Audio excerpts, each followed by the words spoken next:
You are now entering a dangerous liberty zone where God-given natural rights are held sacred and exercised. This is your warning. Tyranny, fascism, and censorship will not be tolerated. Ideas will be exchanged freely. Rigorous debate and open discourse is encouraged. If you are weak and your beliefs are fragile, you should leave now. Prepare yourself. We are now live on the Dangerous Liberty Podcast.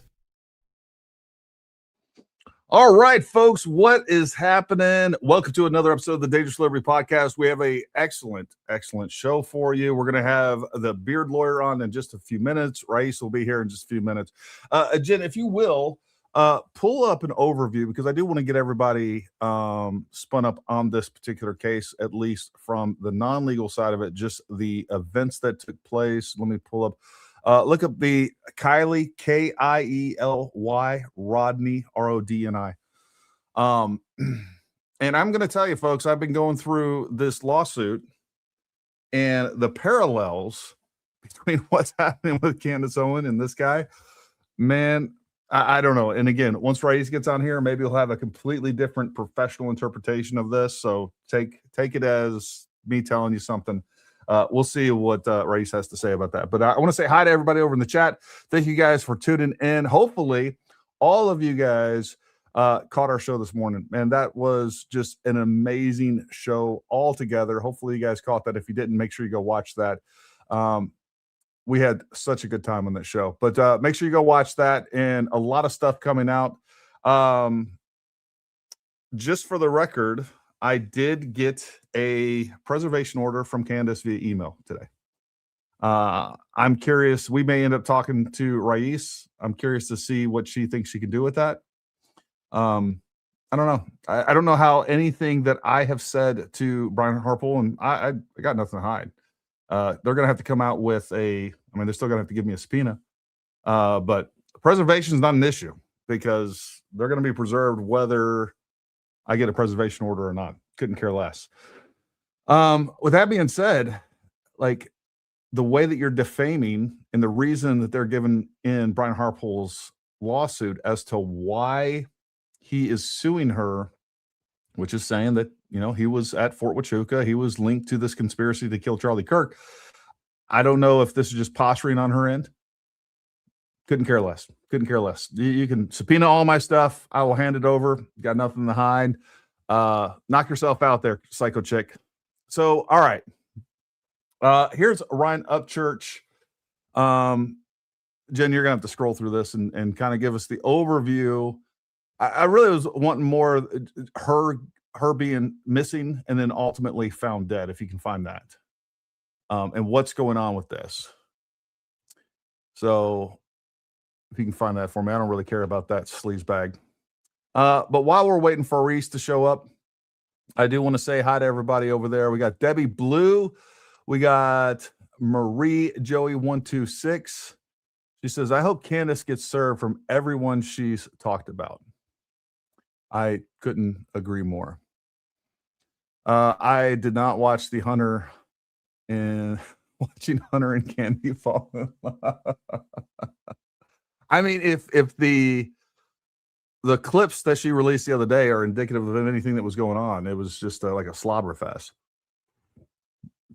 I am curious, did she hold him to account on anything? On any of the drug charges, the sex trafficking, the fact that he's a felon? She just let him into her house.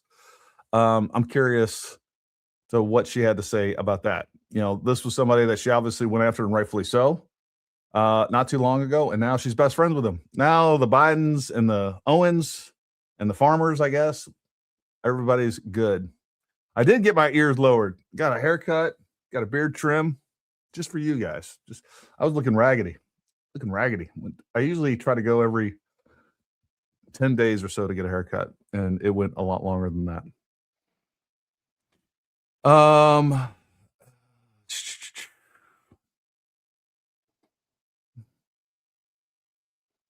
All right, let's see what we got here.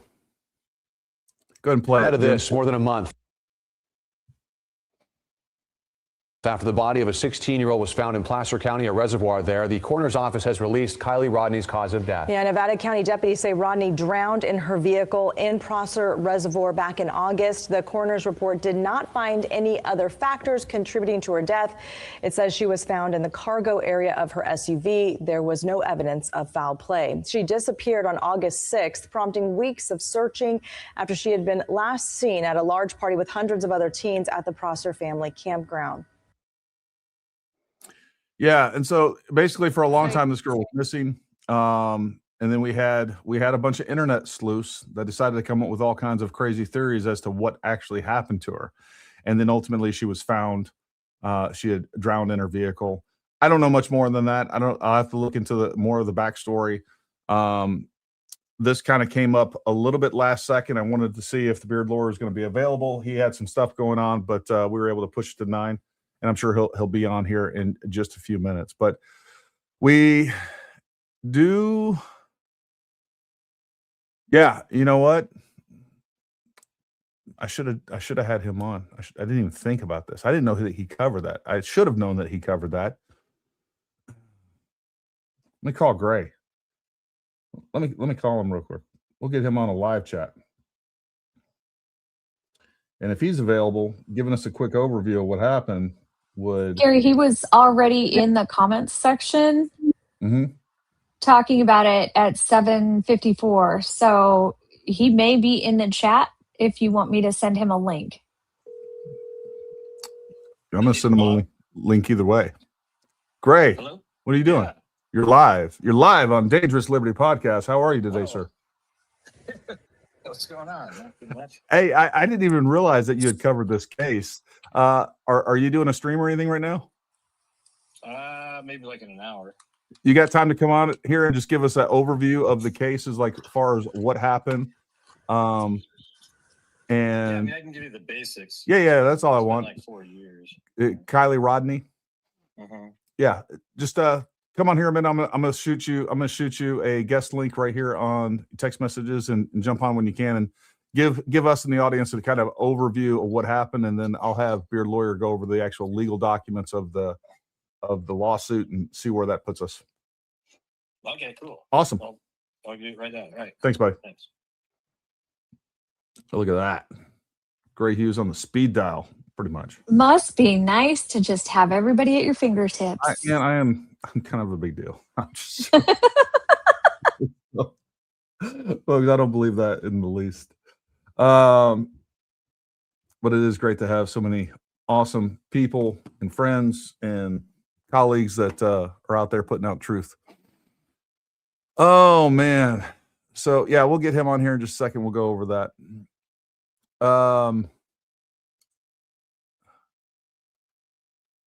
Been looking forward to this one. Last episode of The Beard Lawyer is my favorite episode. I agree. He was awesome and very knowledgeable. Obviously knows how to break down everything from, kind of a layman's terms when it comes to us. Yeah.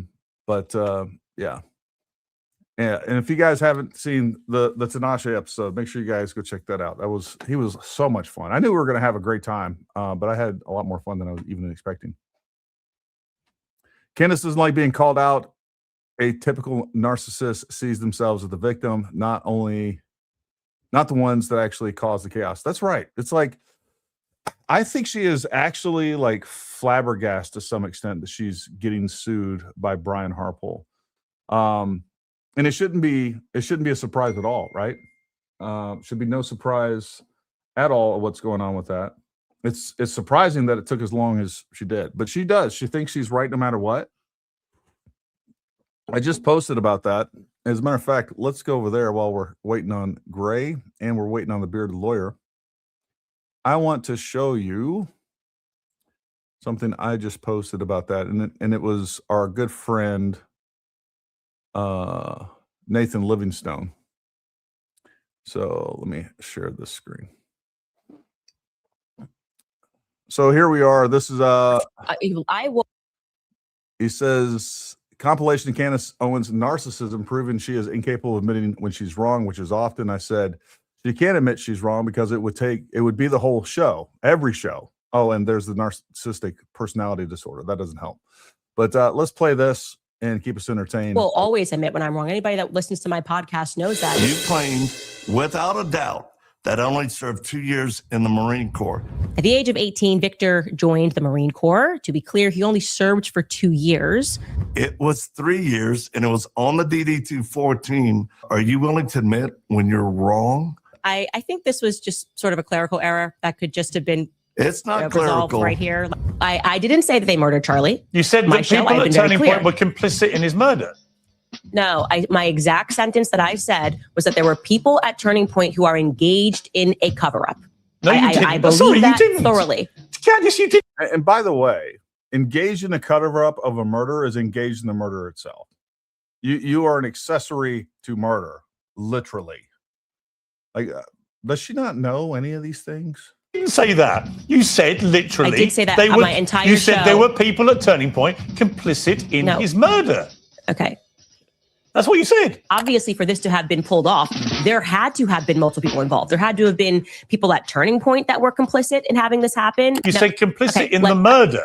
Because I said who at Turning Point let was me involved clarify for you. in his murder. And Let you me said, clarify for you.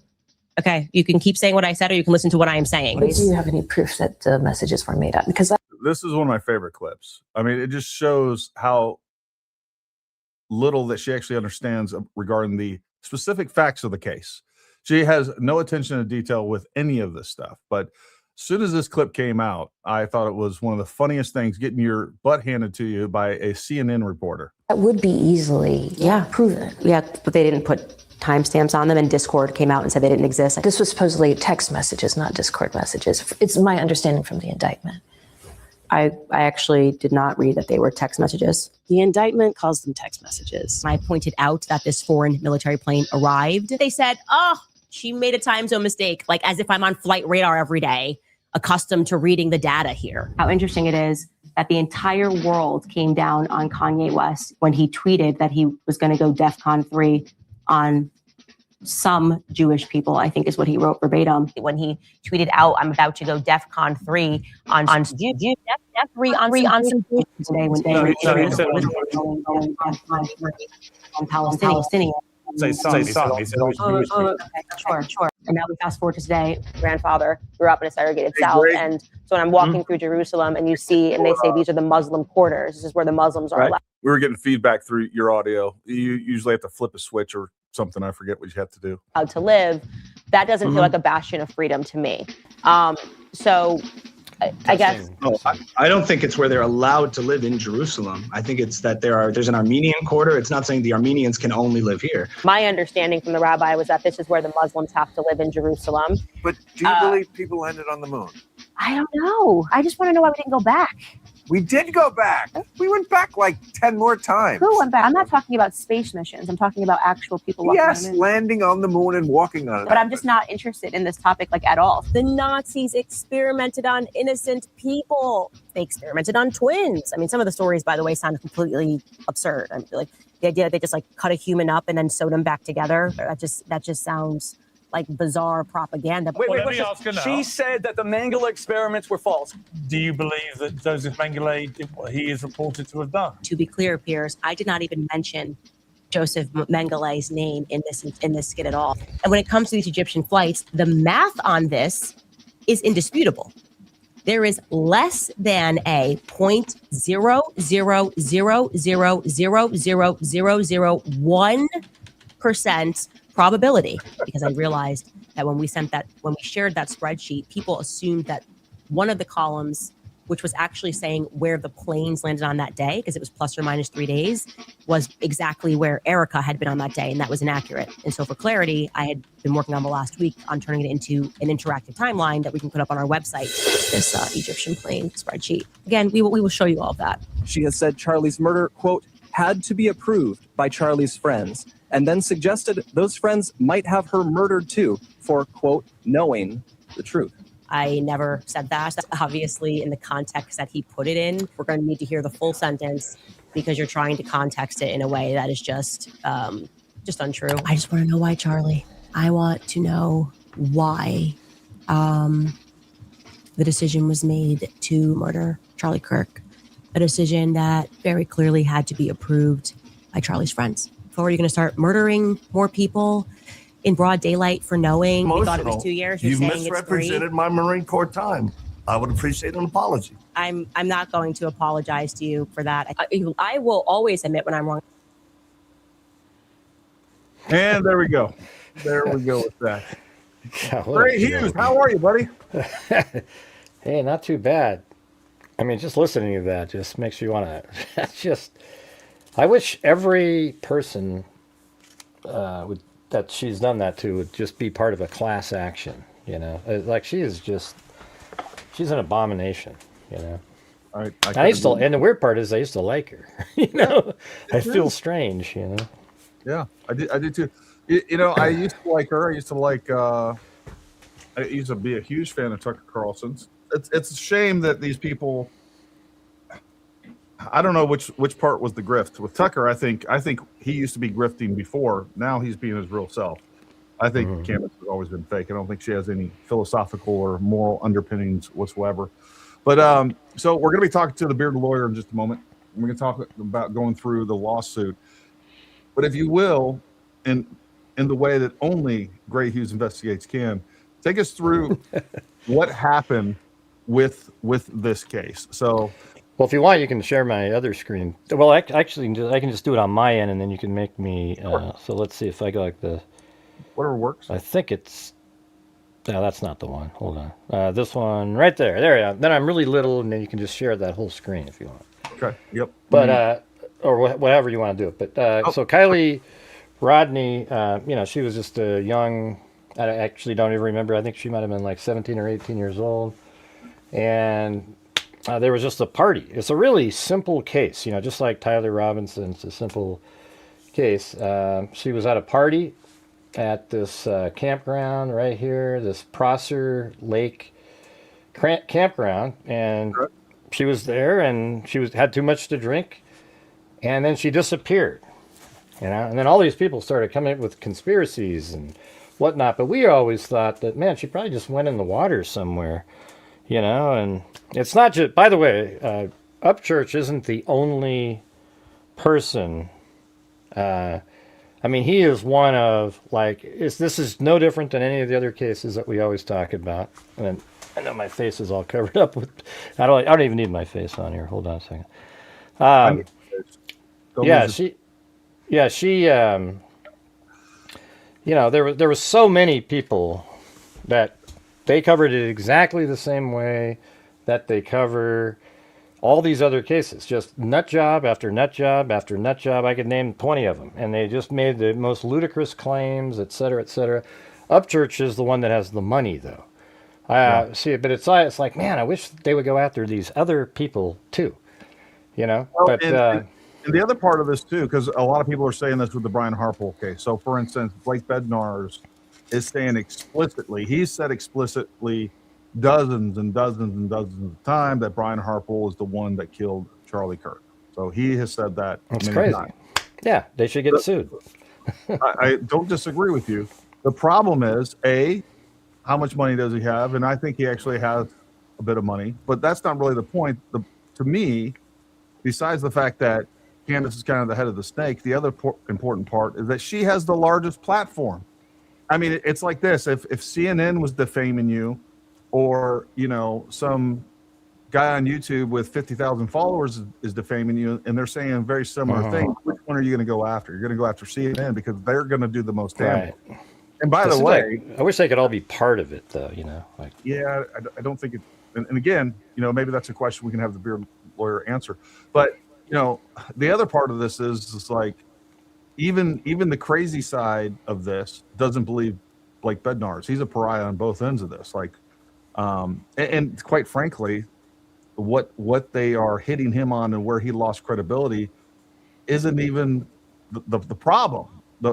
They're claiming that the video that he's been pushing around is fake for a long time. We had that verified months and months ago. And, you know, I think he's a nut job with the whole exploding mic thing and everybody else that pushes that. But my point is like, if you got someone that's 8 million views, is getting millions of views, 8 million subscribers, and is getting millions of views per episode, of course, they're the ones that are doing the most damage. And obviously you're going to go after them, and you would also correlate the fact that they most likely would have the most money as well. Yeah. But I'm with let's you. see. I'm with you on the suing all of them. I just think it's incredible. It sucks for the rest of us who try to do like true crime. I'm in the true crime genre the right way, and they just get overrun by all the sensationalism bullshit. But yeah, let me just tell you this. So it was crazy. Like she just disappeared, and then all the conspiracy theories started. Oh, she was abducted. She did this. You can't say she wasn't abducted until she's found. But we were always thinking she went into the water somewhere. And then we entertained some of the other stuff because it is a party. But then her car was missing too, right? And then the crazy part was, I don't know if you want to see this, but there was somebody that was looking at this fire camera that was right here on Alder Hill, and it filmed just like this, straight over to this area, and it filmed at night, and people were looking at it and just talking about it. They didn't know what the hell they were really looking at, but I went, oh my God, this is incredible. So I recorded the time frame. It was right around like 12:35, so maybe like 12:15 to 12:45. I recorded it, and then I went back earlier in the day and just got a daylight screenshot, okay? And then I put that below the nighttime video and then put a transparency on the nighttime video so that you could see the layout, because at night you just see lights moving around. You don't have any idea what you're looking at. And it's incredible. You literally see one car go like this. So it's driving around. Yeah, let me go to the right here. It's right here.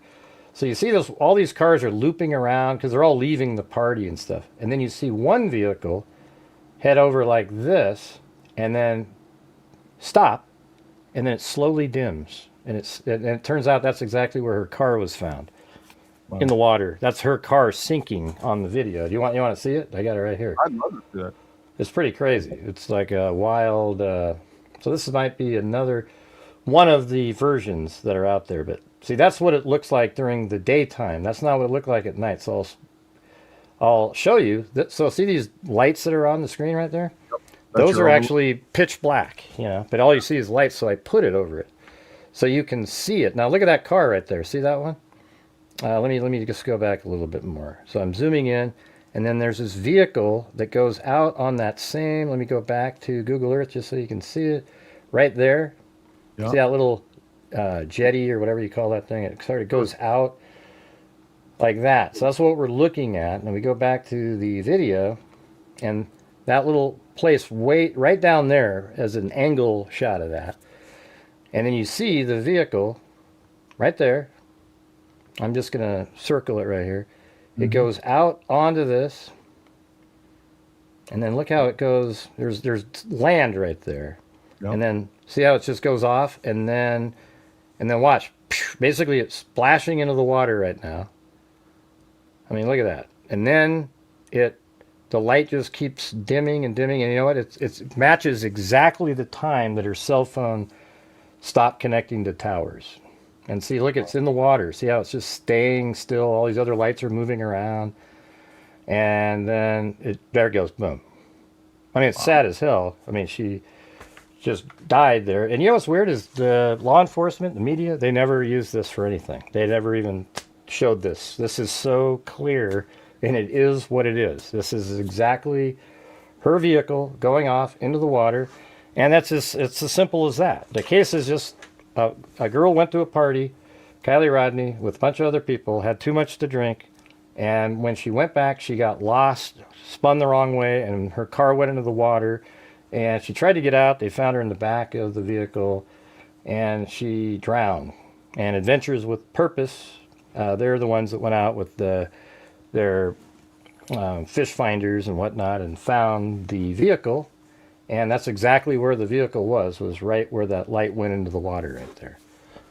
So it's that simple of a case, That's crazy. And so when you found this footage, was she still missing at this point, or she had already... No, she was missing, and let's see. I think she was... Let's see, let me think. Well, somebody else actually found the footage. They just didn't know what to do with it. They were like, oh, look at all these lights, you know. But then I thought, oh my God, this is a gold mine. Let me see what this looks like. And then boom. And when I say gold mine, I mean of information. You know, people said that it was like, oh, they, you know, it was a fake. You know, they went to say that the fire camera video was fake because they can't accept anything. See how lame that is? Just the same kind of crap. Well, and that's the problem that we always run into, right? They start flooding the space with these crazy theories, and people buy into them. I mean, just 100% sold on it. And even if they're not sold on that one theory, they now have been sold on the idea that something nefarious and suspicious is taking place. And when the truth starts coming out, they can't accept it. It's literally denial. So they start saying that, you know, oh, this is AI footage, whatever, right? Yeah. Yeah, look how interesting this is too. I wanted to show you. See right over here, let me make it full. See right over here, the bank? Yeah. So watch when the vehicle goes into the water. Watch this light over here on the bank. See, you can see even how the vehicle turned. It went right and then kind of swerved and then went into the water. You could literally see the headlights as they panned across really quick. But yeah, I mean, it was all the other headlights that are staying on the correct trail and are going the right way. Yeah, you can see them. And the thing is, so I got this footage after she was found, but people are always like, "Oh man, how'd she get there? Man, somebody probably threw it." And then you watch, and then when this fire camera video was discovered, and then I put the daylight overlay or underlay, I guess. You could see that it absolutely verified that her car just went into the water right in that spot. That's it. You know, so it had to have been afterwards, or I wouldn't have, because we didn't figure out where her car was. It was Adventures with Purpose, so it must have been after. And you don't think it was the Jews? The dude? What do you mean? Oh, you think it was the Jews? Oh no. I just want to. Well, I mean, it's possible. You know, it's. I'm just kidding. Anyways, I thought it was pretty interesting. Though. I mean, it was an interesting case, and that was kind of one of my coolest things. I just thought of it, doing it, and now I've used it in other cases too. No, if you can get a daylight shot and a nightlight time. See, a lot of times you see there's surveillance footage at night of a thing going on, and you can't tell what's actually happening. But if you can get the same surveillance camera and get a still frame, and then overlay it, you can see almost everything that's going on. It's really clear. Even because the shadows and stuff and the darkness in there, you can actually make out now. And folks, that right there is real investigative work. It's not as sexy as, I don't know what all theories, and maybe we can go into some of that. So she goes missing. Yeah. She goes missing, and this Ryan Upchurch, amongst others, start coming up with all these theories. Like, what were they saying? Because she was missing. They didn't find her for over a month, as I read from what I gathered from the lawsuit. Is that correct? Yeah, I think it was something. It was quite a while. I don't remember the actual dates, but sure. Yeah, it was quite a while. And she was it was pretty disturbing when they found her in there. You know, it's weird how she was just right there, you know, and they knew exactly when her cell phone stopped connecting to a tower. And it's amazing, like to the minute, that's exactly when that car is sinking in the water on the surveillance. I wonder why they weren't able to triangulate her position with the cell phone towers. Well, there might not have been enough of them. Yeah, there's usually got to be at least 3 to get a decent location. Right. But yeah, it's crazy. That's what was so weird. So I would watch Upchurch during this time and just go, this guy is a lunatic. And I would try to tell everybody that. And then he would go after, just like Candace did. He would send all of his minions around and, oh, that great guy, and try to get everybody to hate, you know. It's just, it sucked. Okay. That's wild. So what were some of the theories that they were putting out there? Oh, they were saying that her friends did it. One YouTuber kept filming all the friends and looking into all the friends, and I think that person should be sued too. But of course, they don't make enough money to be worth the time. But I don't know. It's, the theories I mean, I never even heard that theory that he had, that somehow it was a big scam for GoFundMe. I mean, what a ridiculous theory that is. Jesus. Yeah. Here's one of the statements, and we'll go over more of them once we get the lawyer on here. But after Kiely Rodni's body was found and her identity is confirmed, Upchurch publicly claimed Kiely Rodni is a bullshit person. Her family is not real, and her death is a scam to raise money on GoFundMe. Upchurch should have declared that he's a lunatic, or like he's got a mental problem before this trial, because just that sentence you just read right there, think about that. If somebody who believes that right there is like, they have big time mental issues. I mean, how is that any different than it isn't. Tyler Robinson was never on campus. Yeah, I mean, I don't give him a pass because of it. No, I looked him up. He's only worth $4 to $10 million. I mean, he's broke now. Yeah. Hold on, I got it. Yeah, he's broke right now. I mean, after this, is he gonna declare bankruptcy and sell everything, or like what's? I guess you'll talk to your attorney about that. Yeah, that's attorney-client privilege. No big deal. No. What I will say is that I did look this up one time. There is no insanity plea or defense for defamation cases, not that I found. And again, that'll be another question that we can ask Raees when he gets on here too. But yeah, what if you could prove that they had a prior, like they were like institutionalized and then they were saying stuff, But it seems like you'd still have a claim because you still said those things and it resulted in harm, Yeah, and and that's the thing is, like, if you have it together enough to get on here and make YouTube content and you got millions of viewers, I think you're sane enough to be held accountable for it. I mean, that's what it seems like to me. Yeah. What's very similar to this, and you guys will see this as we go through this in just a few minutes, is that he also deputized all of his viewers. They were out there doing all the same things. He had all these people out there. They now were, they now suddenly became investigators. They were out there investigating, and just like Grace said, they were going after the family members. They were going after people.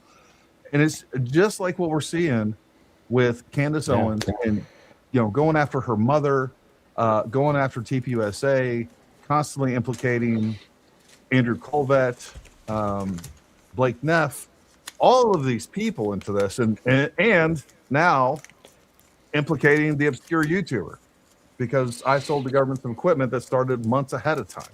It's so crazy.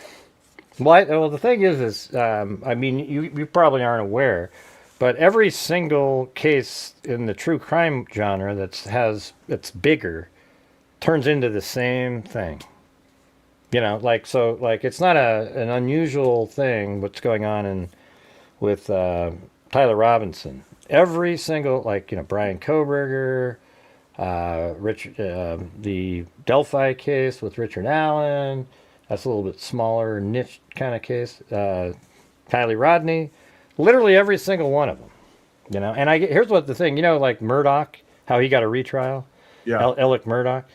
I guarantee you, now all of the public will be on Murdoch's side, the crazy people going, yeah, good move, and just really cheering him on. And that guy blew away his wife and kid. I mean, no doubt about it. And even still, like, outside of that one that they've reversed or they're going to retrial, like he still has like other life sentences that he was adjudicated. Well, he's got like 20-something years for just absolutely defrauding financially. Like, for example, his maid died, and I think my opinion is he had something to do with that. His maid died, and then he swindled the kid of the maid and said, I'll handle it. Let me deal with it. And he got like $600,000 and gave the kid nothing. I mean, it was just, so anyway, that can't be part of the next trial though, but it showed you that it was about money and so forth. But also he lied and said that, they were all shot at the kennel down by the kennel, and he said, "Oh, I was gone. I was doing something." Well, they have audio. So this guy made a phone call and recorded the dad in the background, so he was there. You know, he's full of crap, man. I did absolutely watch some of that court case. I wasn't following it closely, but I did see that clip that was going around where it's like he was obviously there while he was trying to say he was somewhere else. Yeah. Dr. Altoid says the preservation order is a scare tactic. Gal Sharpton wants you to think you've legally exposed yourself. You haven't. Keep the foot on the gas. No, I know I haven't. There's nothing I've said that is untruthful. I've been very careful about that.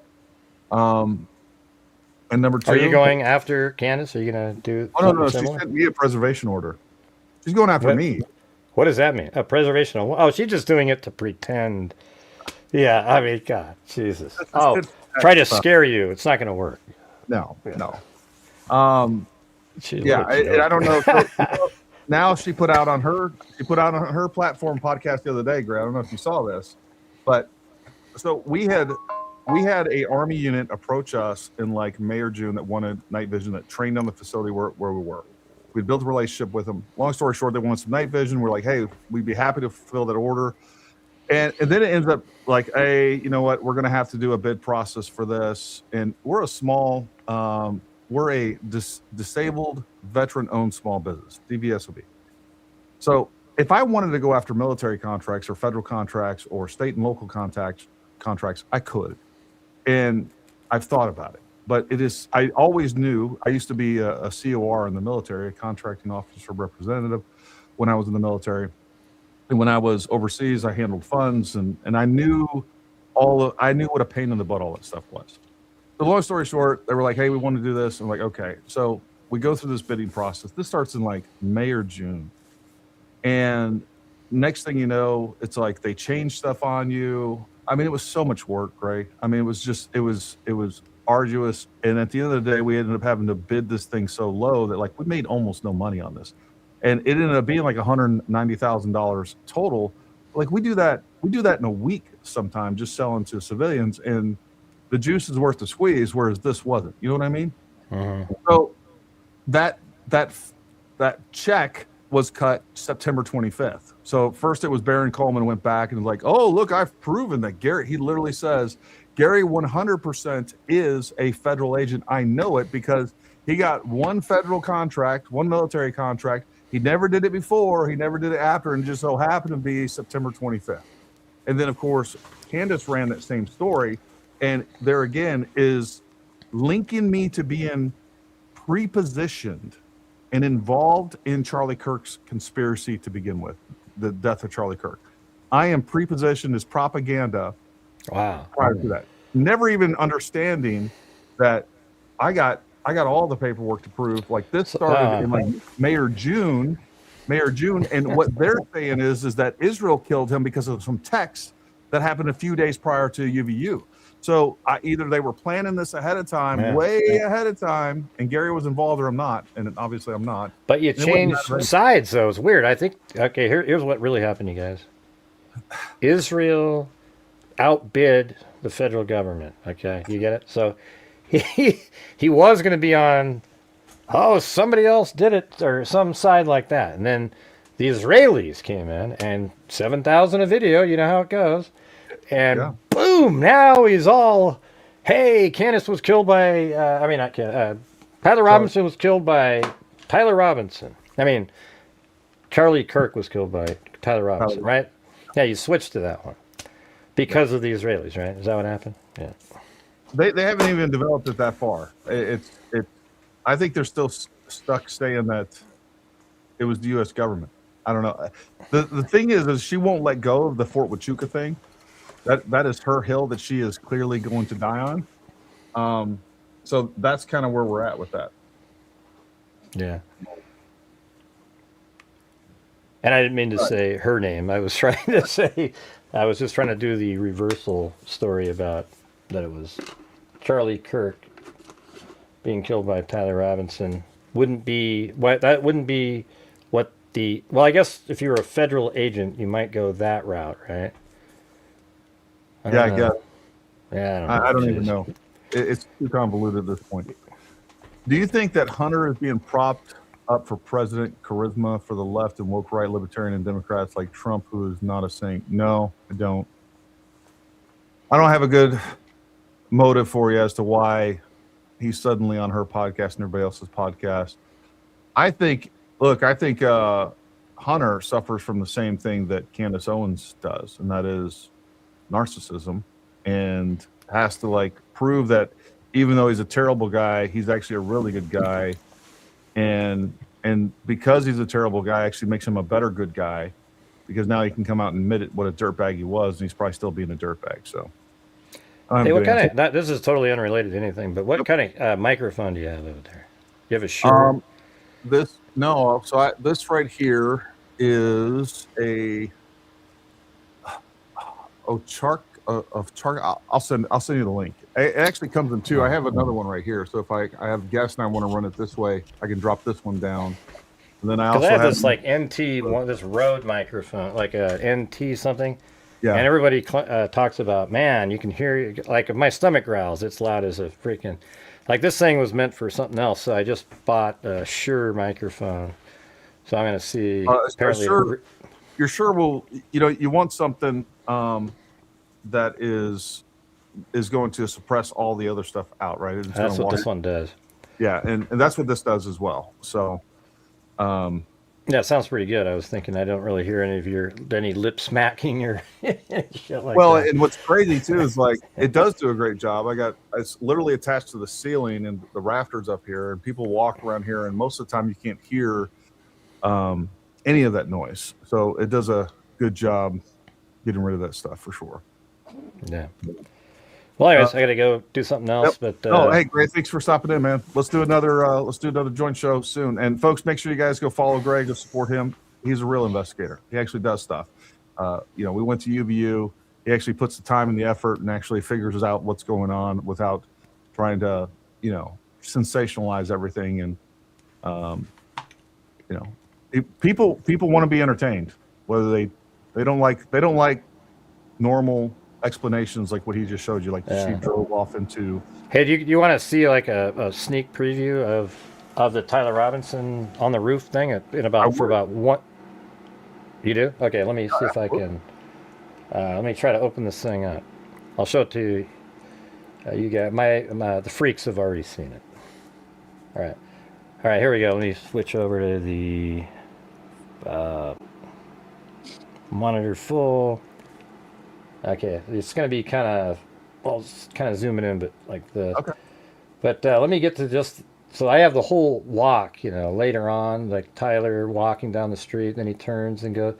Some of this is still loading, so it's not on there yet, but I'll move it forward here. Wait till this loads in, takes a second. It's still trying to, there's all these clips on external drive. All right. So I have the whole thing, and then even when he goes into the tunnel, etc. But I'm just going to play you guys this last part. I think you'll find it pretty cool. So it even walks all the way over to the, like, look at, you can play it where it's almost a video. See that? Look at that. Oh yeah. And that's how we have.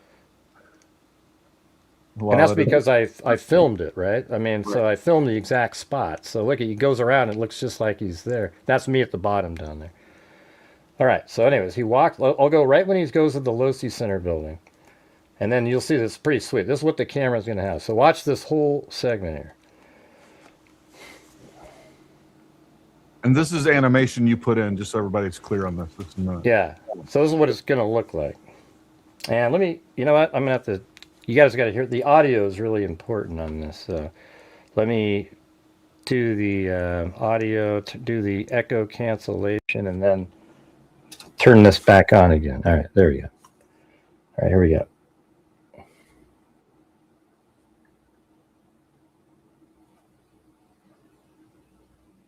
And there's no audio here, but this is what it's going to look like, you guys. It's going to look just like this. You're going to see a video. Of course, he's limping. I couldn't make him limp. I don't have, that's too technical for, but you can see I have the shadow even on the ground. And then I had to make a mat. See how he goes behind the signs and everything? Yeah. you know, so that was like took forever to do the whole thing. But you know, he walked around, so I'll just speed that up. So there he goes. He goes into the building,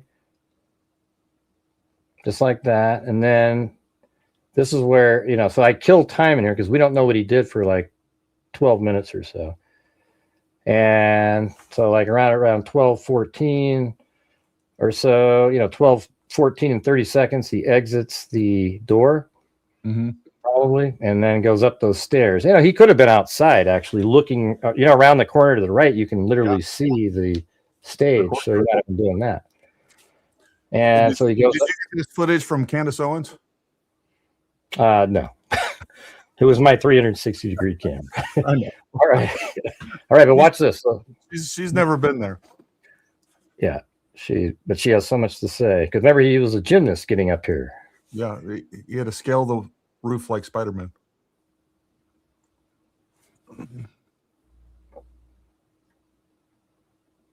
Okay, I think I have audio coming up here in a minute.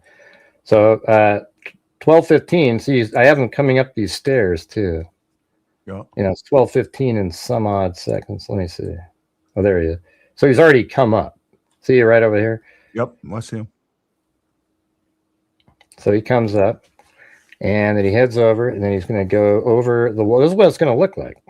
And then, you know, at 12:17, I speed up the time here. So it's going to click really fast here in a second.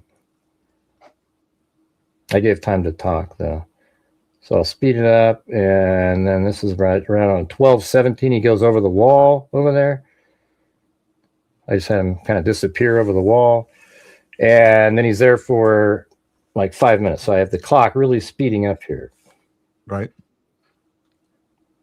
And then I think the audio is coming in now. This whole segment's crazy. Watch this.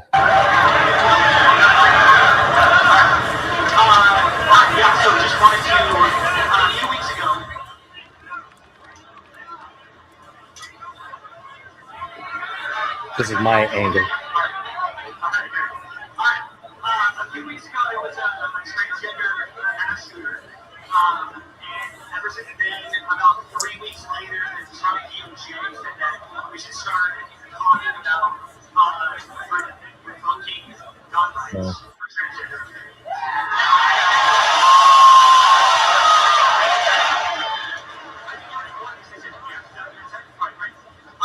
So, do you know how many transgender Americans have been mass shooters over the last 10 years? Too many.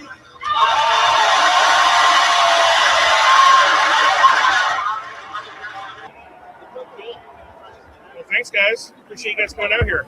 We appreciate you. Love you You're too. gonna go down and see closer. They like I don't show.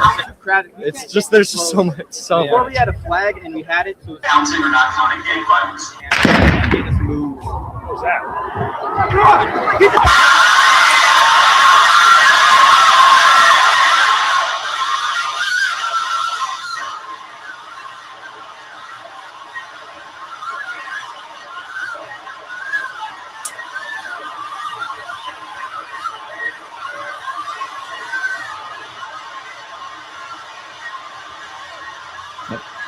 All the audio is synced up.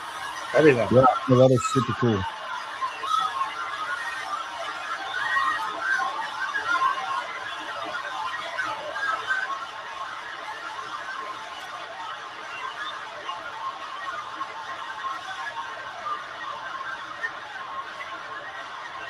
So he's almost gone, and they're still moving around.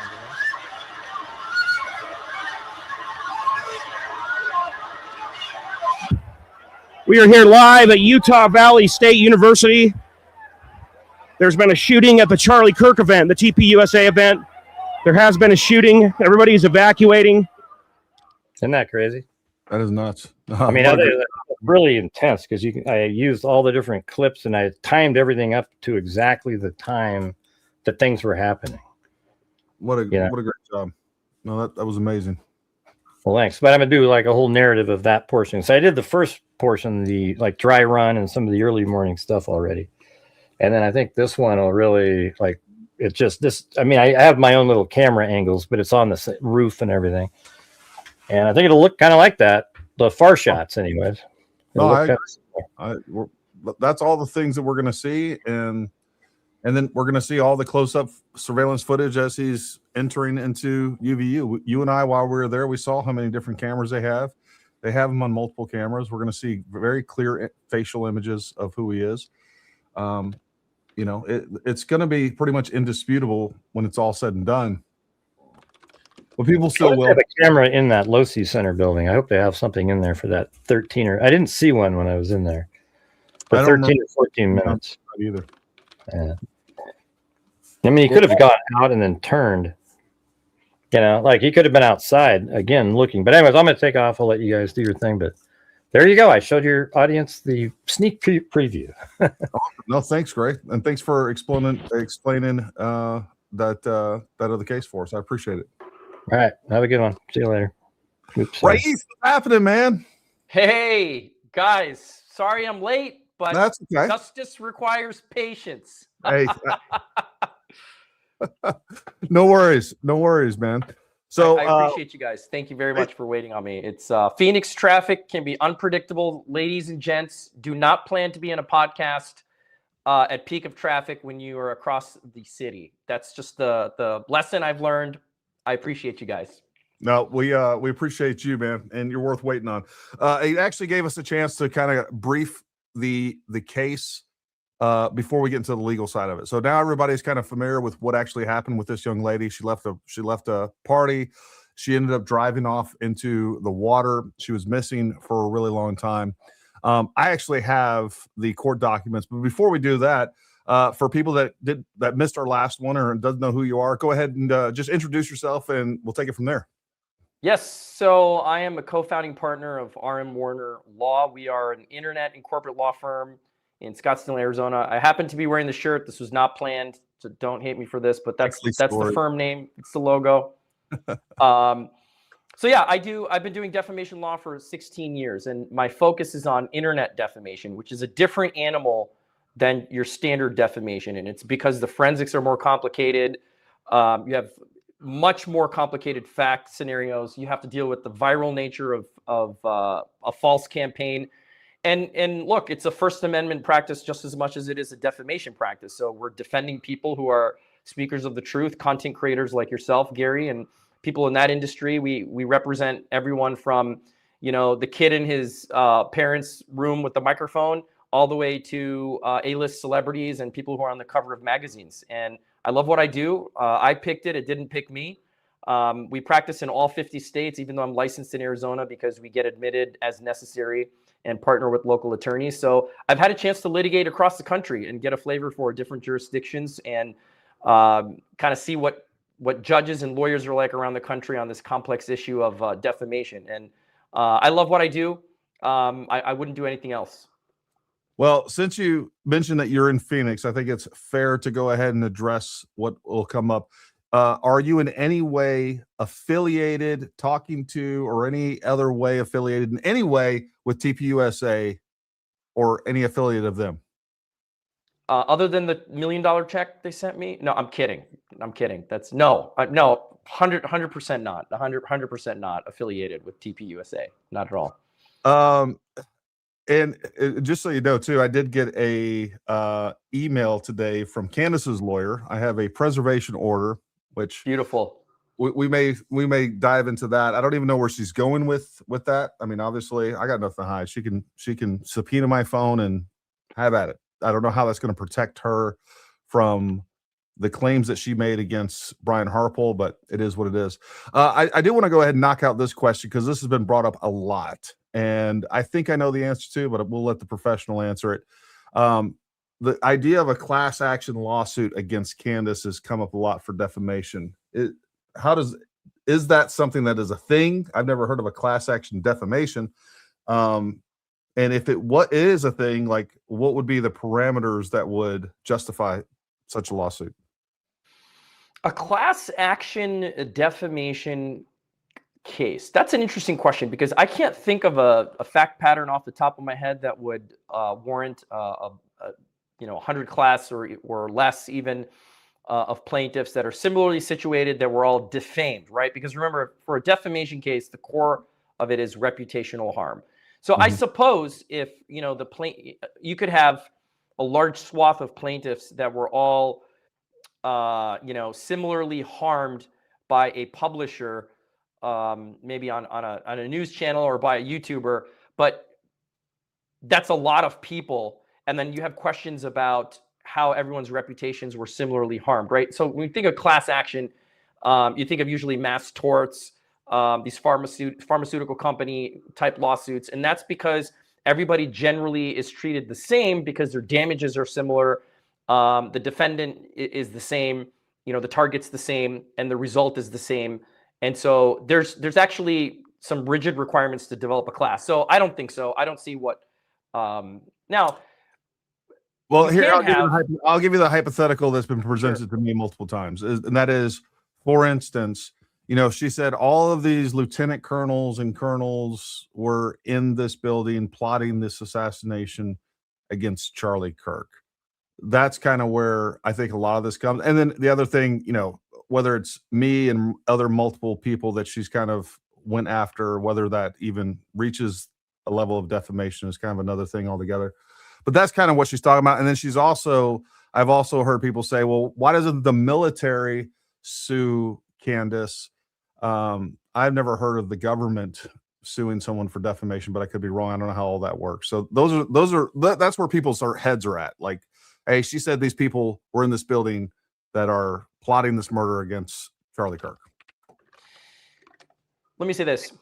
You can have a non-class multi-plaintiff lawsuit. I've done that before. You can have 5, you can have 10 plaintiffs, you can have 20 plaintiffs. I've had a case where as many as nearly 30 plaintiffs. It was a non-class. So people often mistake class actions with multi-plaintiff or even mass tort. So the answer to the question is many people can sue if you have the same claim against the same person. So in the event that, let's say hypothetically, Candace Owens defamed, 30 people, all 30 of them could bring claims in the same lawsuit, or they could bring them separately, in which case the claims would probably get consolidated into a single case. So makes sense. Perfect. On the government question, governments don't typically pursue people unless it's to recover their own money. They're not going to sue a private actor for damages. They have better things to do, like run a country. But what they would probably be inclined to do, individuals can certainly bring claims in their individual capacity. We've seen that before, right? We've seen, we've seen many examples of politicians, even presidents, bring lawsuits or be sued. But the government as an entity doesn't necessarily have to file suit. So if people are asking about, well, what about the individuals that Candace named? If it's false, if it's defamatory, and there's injury to reputation, they could certainly bring a lawsuit separately. Yeah. Well, and the other thing too is I having talked with you and other lawyers at this point, I realize like there's some pretty high bars to reach the point of defamation. And I think like simple slander, people think, oh, well, you said this thing about me and it's not true. I can sue you because it's not true. It's a little bit more complicated than that, right? It's way more complicated than that. And again, I am a First Amendment lawyer as much as I am a keep people honest, don't defame people lawyer. Not everything is a tort. Not every statement causes reputational harm. Hurt feelings are not a basis to sue someone for defamation. And, to the extent we get into the case we're all really here for with this YouTuber, you need to really show reputational harm. That's the crux of a defamation case. Just because you didn't like what somebody said, if somebody calls you an idiot or a moron or a piece of shit in more colorful language, you can't sue for defamation over those things. It's a false statement of fact that causes reputational harm, that identifies a specific person or is specific enough that reasonable minds can put together the puzzle of who we're talking about. So even if you don't name a name, sometimes people think, well, if I say a false statement of fact and I harm someone's reputation, if I don't name drop, as they say, I could skirt past this. But they use all the other identifiers. And if reasonable people can conclude who you're talking about, you're not saved from liability. Gotcha. So I started going through this lawsuit earlier. I don't know if there's a particular spot that you would like to start in. Obviously, I think giving everybody the framework at the beginning of this is pretty good. But I highlighted it just, and again, I think I got about 12, 15 pages into this. But Kiely Rodni disappeared on August 6, 2022. Some of the big things here: Ryan Upchurch began posting about Kiely Rodni on YouTube on August 13, 2022. At this time, the whereabouts of Kiely Rodni were unknown. In these videos, Upchurch offered outlandish theories of the truth of what happened to Kiely Rodni. Upchurch initially theorized that a person named Ronnie, who was a caller to a YouTube show hosted by YouTube, whatever this is, Iced Mel, was a red herring and a made-up character. In the comment reply to his video, Red Flag Ronnie 2, YouTuber user posted, "Dude, be careful. You're going to get sued for slander, for real." Upchurch replied, "They can slander these nuts." I'm sure that went over well with the jury. Yeah, the these nuts response tells you everything you need to know. In a video posted on August 20th, Upchurch falsely claimed that the various other YouTube crime would-be sleuths, including the YouTube personalities, whatever this is, and Ice Mel, were responsible for or somehow involved in the death of Kiely Rodni. In the video titled "Exactly What I Think Happened to Kiely Rodni," Upchurch suggested that this person and this person were responsible for the disappearance of Kiely Rodni, stating, "If you look at the timeline of Kiely being there, Ronnie's seeing that her and this person having a video of the party, isn't it possible that they took her, which is why no kids seen this? And if that's what happened, that would explain what Ishmael is acting crazy and being like, look, everyone, Ronnie's real." So here we have a classic example of like there being an information gap, and then we're just filling it in with speculation. But it's amazing how quickly that'll be kind of regurgitated as fact. You know what I mean? And we've seen that definitely with the Candace Owens case. Can I make a kind of an opening statement just about? Absolutely. Let me say this. This case is a warning shot for true crime content creators and anyone that's covering news, period. So anybody who's listening or in the future, when you watch the clips of this, if you are in the true crime or recap game, you have to study this case. And here's why. You are allowed to ask questions.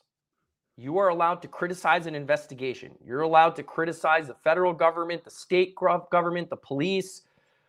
You can even speculate to a degree, okay?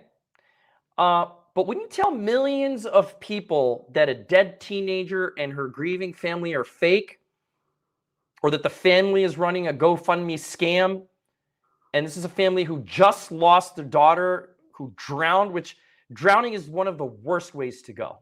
No. When you say things that are a false statement of a fact, you've crossed into accusations. You now have liability. I'll be the first one to support a content creator. Like I said, I represent many who have opinions, strong ones. Opinions that you may not agree with, I may not agree with, but I support the right to have an opinion.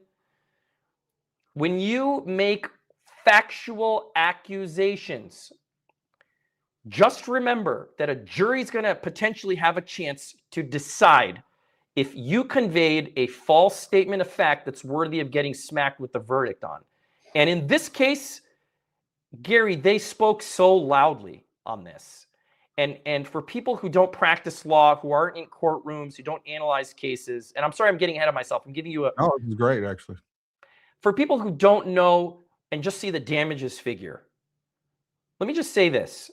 A Tennessee jury made a decision that what Ryan Upchurch said was not only defamation, but was extremely, extremely injurious. It was harmful. It was emotionally distressing. It was reckless, even. And there were many counts other than defamation. I don't even think the defamation claim was the best one. I actually think the emotional distress claim was the better claim in this case. And we can talk about that. But the jury said $17.5 million in compensatory damages. What that means is to make you whole. we are going to pay you this much money. This is how much we think you deserve to be compensated. That's not to punish Ryan Upchurch. That's to say, this is how much you've demonstrated you should be entitled to be compensated.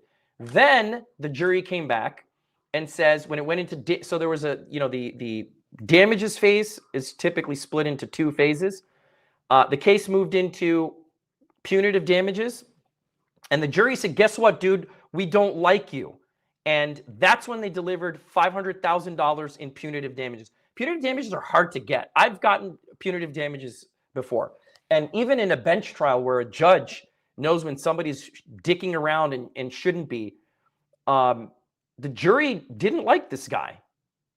And $500,000 is, while it's not a huge punitive award, $18 million is. So they sent a massive message here. So what I want listeners and people watching this, even if you're not a practitioner, to understand is this is not a normal jury verdict. And plaintiff's lawyers, hats off to, I think it's Chris Smith, who is trial counsel for a plaintiff.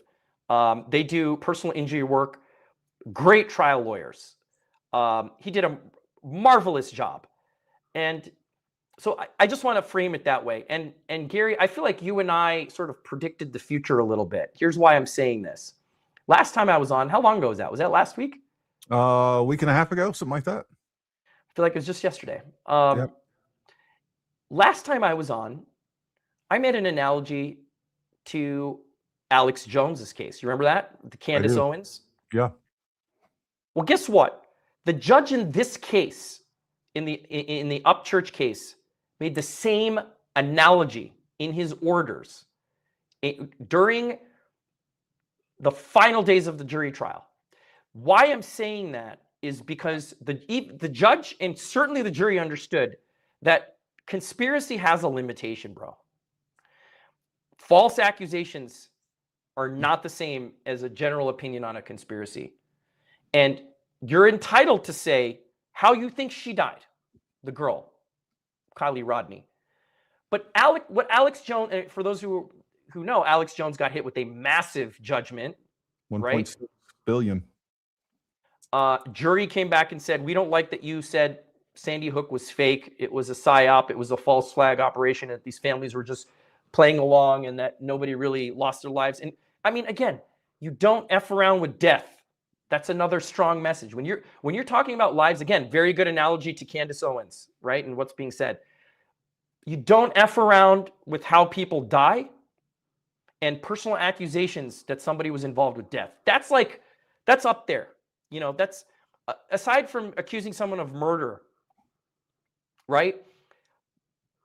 The loss of life always carries a heavy burden. And juries, just imagine, you're sitting there. Have you ever served on a jury before? I haven't. I'm in the middle of a jury duty, whatever. Like I'm on call right now. It's Okay. funny, for the first time ever. So, and I'm curious if your watchers, your listeners in the chat, how many of them have served on a jury trial before? So here's my point. You have people who are from every cross section of society who've already been scrutinized to some degree by both sides of the lawyers. They're sitting down and they're listening to a story. They have to leave their job, leave their home. They have to come check in early. They have to miss lunch or eat a very nasty lunch. They don't have access to all the coffee and water that you can have at home. They're listening to a story. And the story goes, by the time it gets to trial, it's very different than the complaint we read, right? You have a lot of discovery, you have testimony, you have documents, depositions, videos. And they're listening and they're saying, we're here to decide if this guy, Ryan Upchurch, is allowed to say that the family of Kiely Rodni made this all up. And this is in the town that she died in.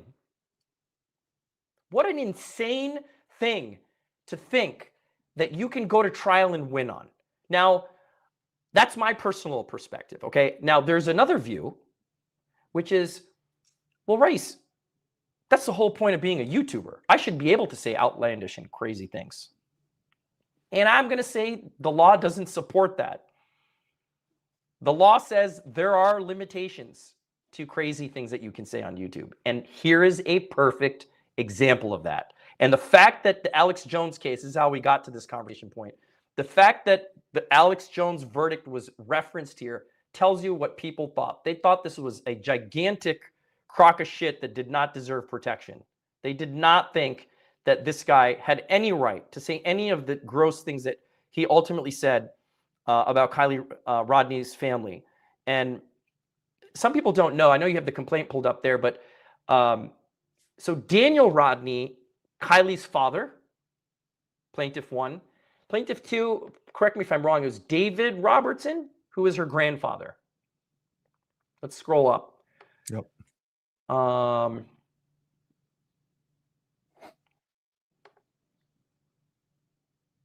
Plaintiff. There you go. Yeah. Yep. Right there, plaintiff. David Rodni yep. and Daniel Rodni. Yep. Yep. Perfect. So the jury said, now I'm going backwards from damages. The jury said, you know what? Dad should get $6.5 million for reputational harm and emotional distress. And I didn't have a chance to. I'm sure we could get the verdict forms and search online, generally public, to see what boxes the jury checked for, damages. They gave $11 million to David Robertson, her grandfather, interestingly enough, he got more damages than the dad. And what that tells us is the jury was extremely sympathetic to the emotions of the family. That's what it tells us. Because generally, granddad, I don't know how old David Robertson was, but when you're like 80 years old, unless you're the CEO of a publicly traded company, your reputation, if you will, is not generally worth, because what's your reputational loss worth? They're kind of looking at end of life. I hate to say it that way, but that's how juries think and they can be told. So bottom line is, this case is an amazing case for all content creators to learn from. This is, again, free advice here for everybody who's in the content game. Look at what is happening and learn from it. There is no free pass to say, in my opinion, this is what happened, because you're stating facts. Well, and look, this just used to be a societal norm that we didn't accuse people without extreme amount of evidence, right? And now accusations being framed as questions are not only encouraged by our current society, but they're incentivized, they're monetized, and people love it. People are digging it. And that used to be like, again, I've told the story 100 times. I remember growing up and people talking about this in my midst in the 80s and 90s. Like, it's like, look, I'm not going to sit here and entertain an accusation without, proof or evidence. And now that's what we see. Going back, I want to clarify a couple of statements that you made. You said a statement of fact when it comes to an accusation. Does that include clear innuendos? Does that include making statements and then throwing a question mark on the end of it? How do you clarify that? And again, this is something that obviously Candace Owens does a lot.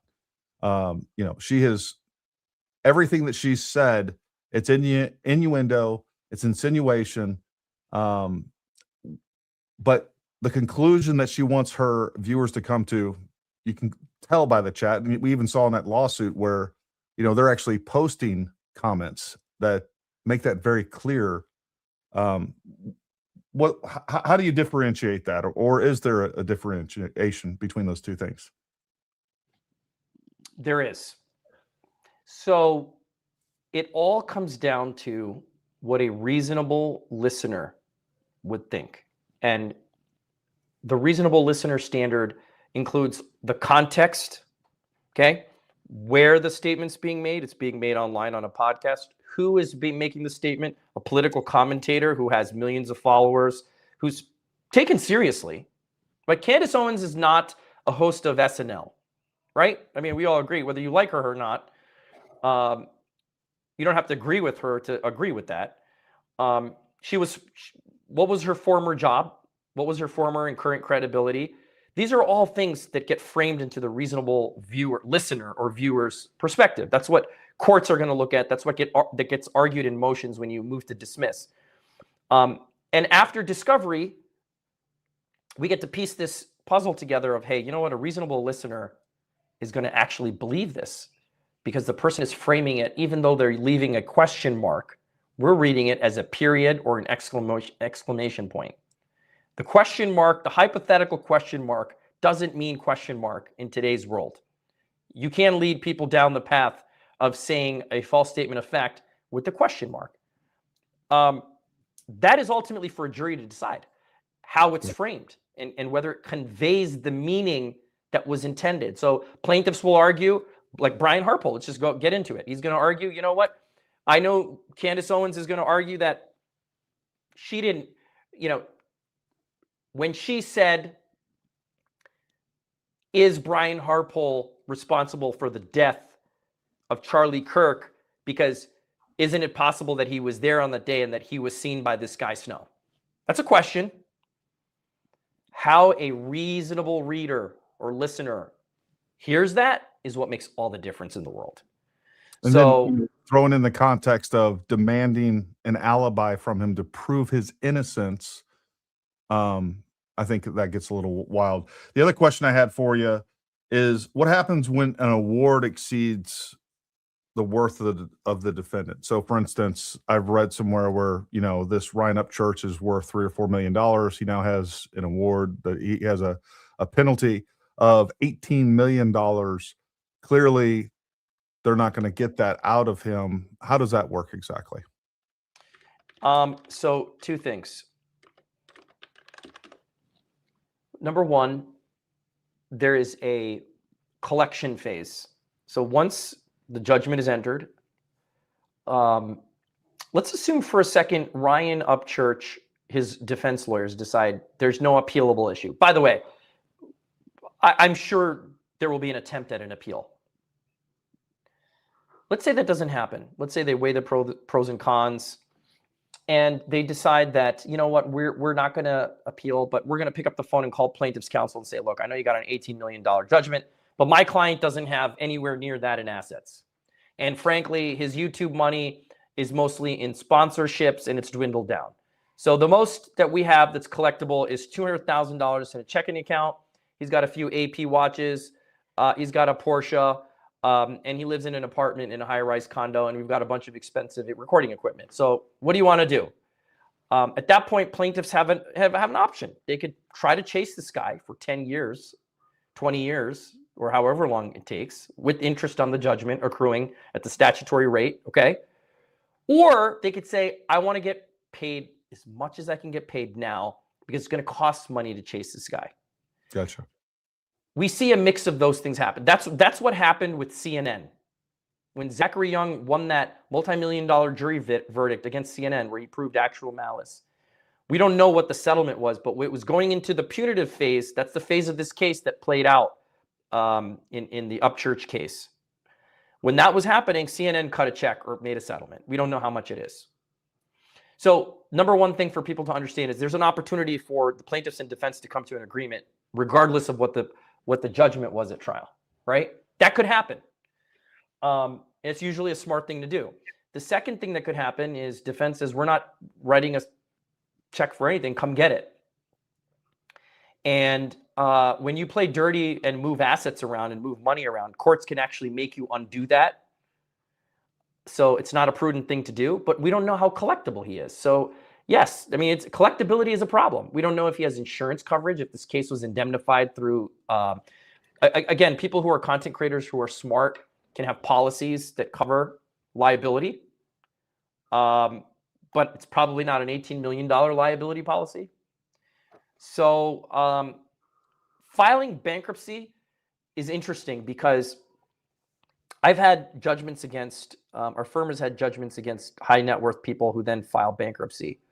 And you can actually contest the bankruptcy because it's an intentional tort. It's like punching somebody in the face, breaking their nose, causing a concussion, giving them TBI, and then filing bankruptcy and saying, I don't have $150,000 to pay your bills. It's an intentional tort. You can actually push them to avoid bankruptcy on that amount. In other words, the judge can say, we'll give you bankruptcy other than the intentional tort damages.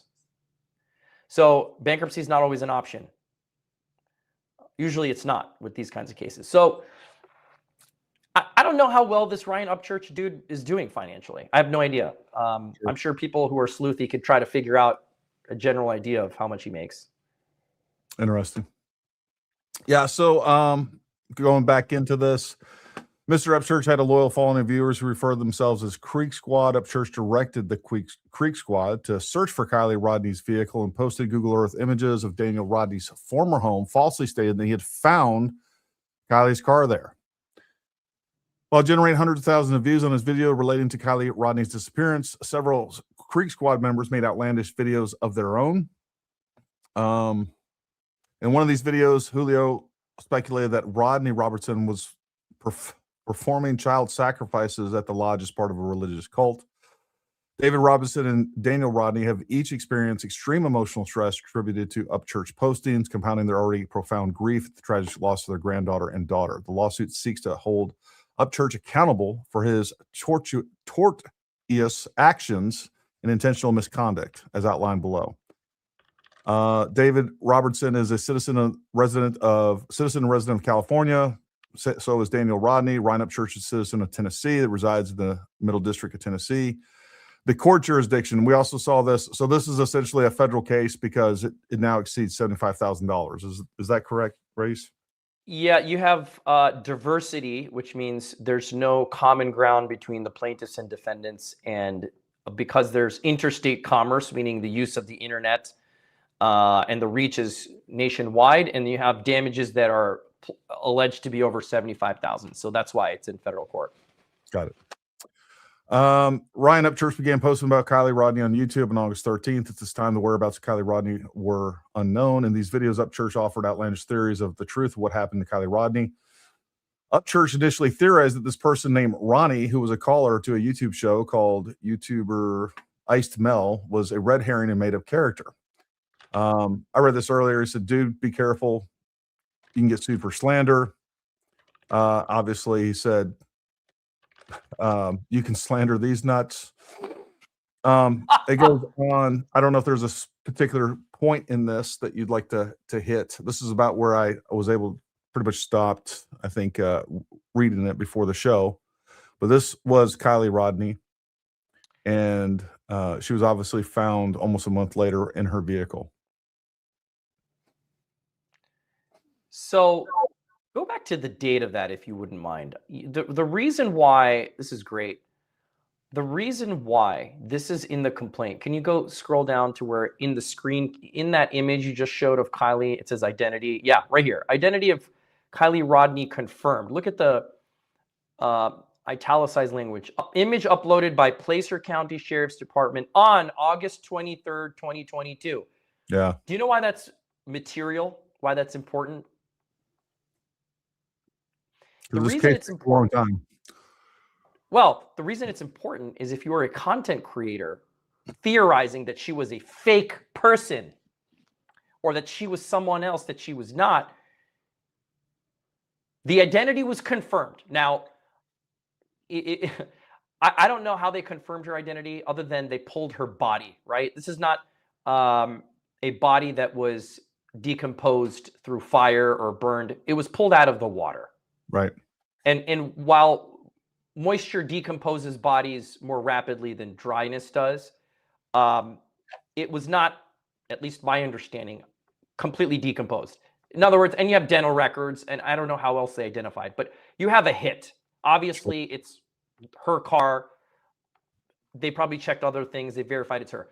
If you are a YouTuber who has conspiracy theory saying that she was non-existent person and her family was running a GoFundMe scam, you better change your theory based on that announcement. Why? What's your basis now? You actually have facts. Wait. Hold on. Because can't you just write off, like, I don't know, let's say you have a charging document and you have evidence listed in there. Don't you just get to write that off and call that Fed slop and say, no, I don't accept these as facts, and then continue to slander people? So once again, you criticizing a government investigation, like a police investigation here, is fair game. So if you say hey, you know what? Tennessee PD or whoever, PD pulled the body. And I know they said that they used dental records, but I'm looking at the dental records and there's some discrepancy in the dental records. That's legit. Yep. But if you say, I know they pulled a body, I know there was a DNA match, because think about it. You have her hair from a brush at home. If they really were concerned, they could test her DNA. But you know what? I'm going to disregard that that's her. I really think that her parents planted evidence, dropped the car in the lake, and are raising millions of dollars in a GoFundMe, because that's my factual narrative. You don't get to create the facts. And again, a jury agrees with me on that, to the tune of $18 million. So where the line is drawn, and I want to be very clear on this, when you have a factual record that is developed, we can all agree that the sky during the day on an average day is somewhere between a tinge of gray with blue to blue and navy blue. But if your argument is that the sky is, I don't know, pick a color, Gary. Purple. Let's exclude sunrise and sunset. Let's say it's middle of the day, it's noon, and you're like, no, it's magenta, it's purple, or it's violet, and those are my facts, that's my reality. You're crazy. Yeah. Like, that's not, those are factual statements. You can debate the shade of gray and blue and when the sun rises and sunsets, but you can't reinvent the facts. And I'm glad that this verdict happened when it did, because there has to be a message to people who you have a responsibility when you have that many followers. And I don't care what people's political views are, red, blue, gray, green, in between. When you're that big, this guy had 3 million subscribers. When you were that big, you have a responsibility. Now, something else is critical, Gary. The jury got to hear evidence that Ryan Upchurch's followers, that he ramped them up to harass the family.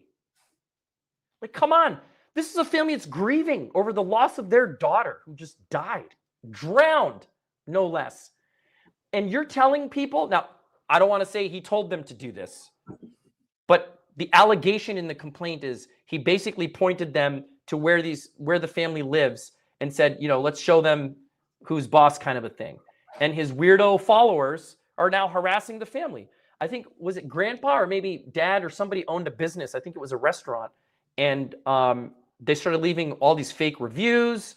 Yeah. And it's alleged in the complaint. Yeah. Yep. I believe it was his grandfather. So just imagine how horrendous that is. Your granddaughter drowned in a horrendous local accident. Okay. Never mind that she was intoxicated or on drugs or whatever her circumstances were. It's still a hard pill to swallow for the family.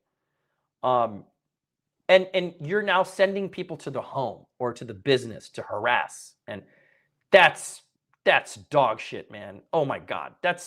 This case should have never gone to trial, Gary. If I was the defense lawyer and I lost that motion to dismiss, I would have settled this case. Yeah.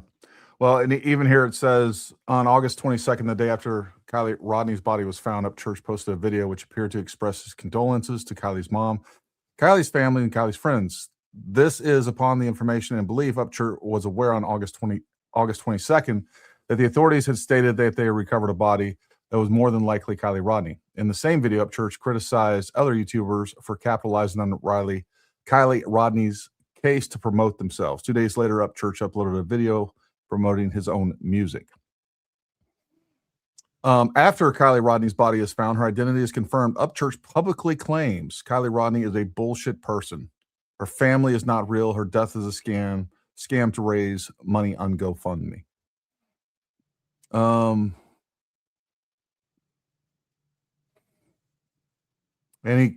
Again, do you realize that you can be a millionaire on GoFundMe?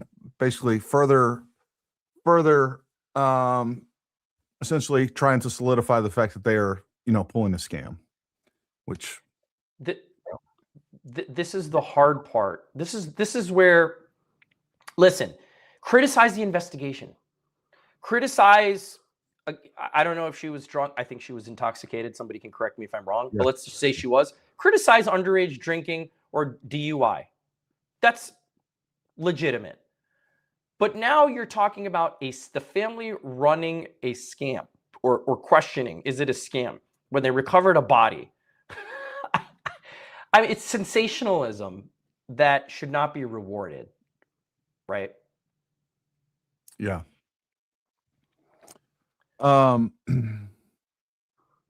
Upchurch, again, he's running his own investigation. He posted a Google Earth recording purporting to locate Daniel Rodni's home. Horrible. So he's zooming in on this pixelated image and saying this is another picture of Kiely's CRV. So again, and we see this, a lot of parallels here where people are taking information that is subjective and interpreting it in the worst possible way to point guilt in the direction of another person.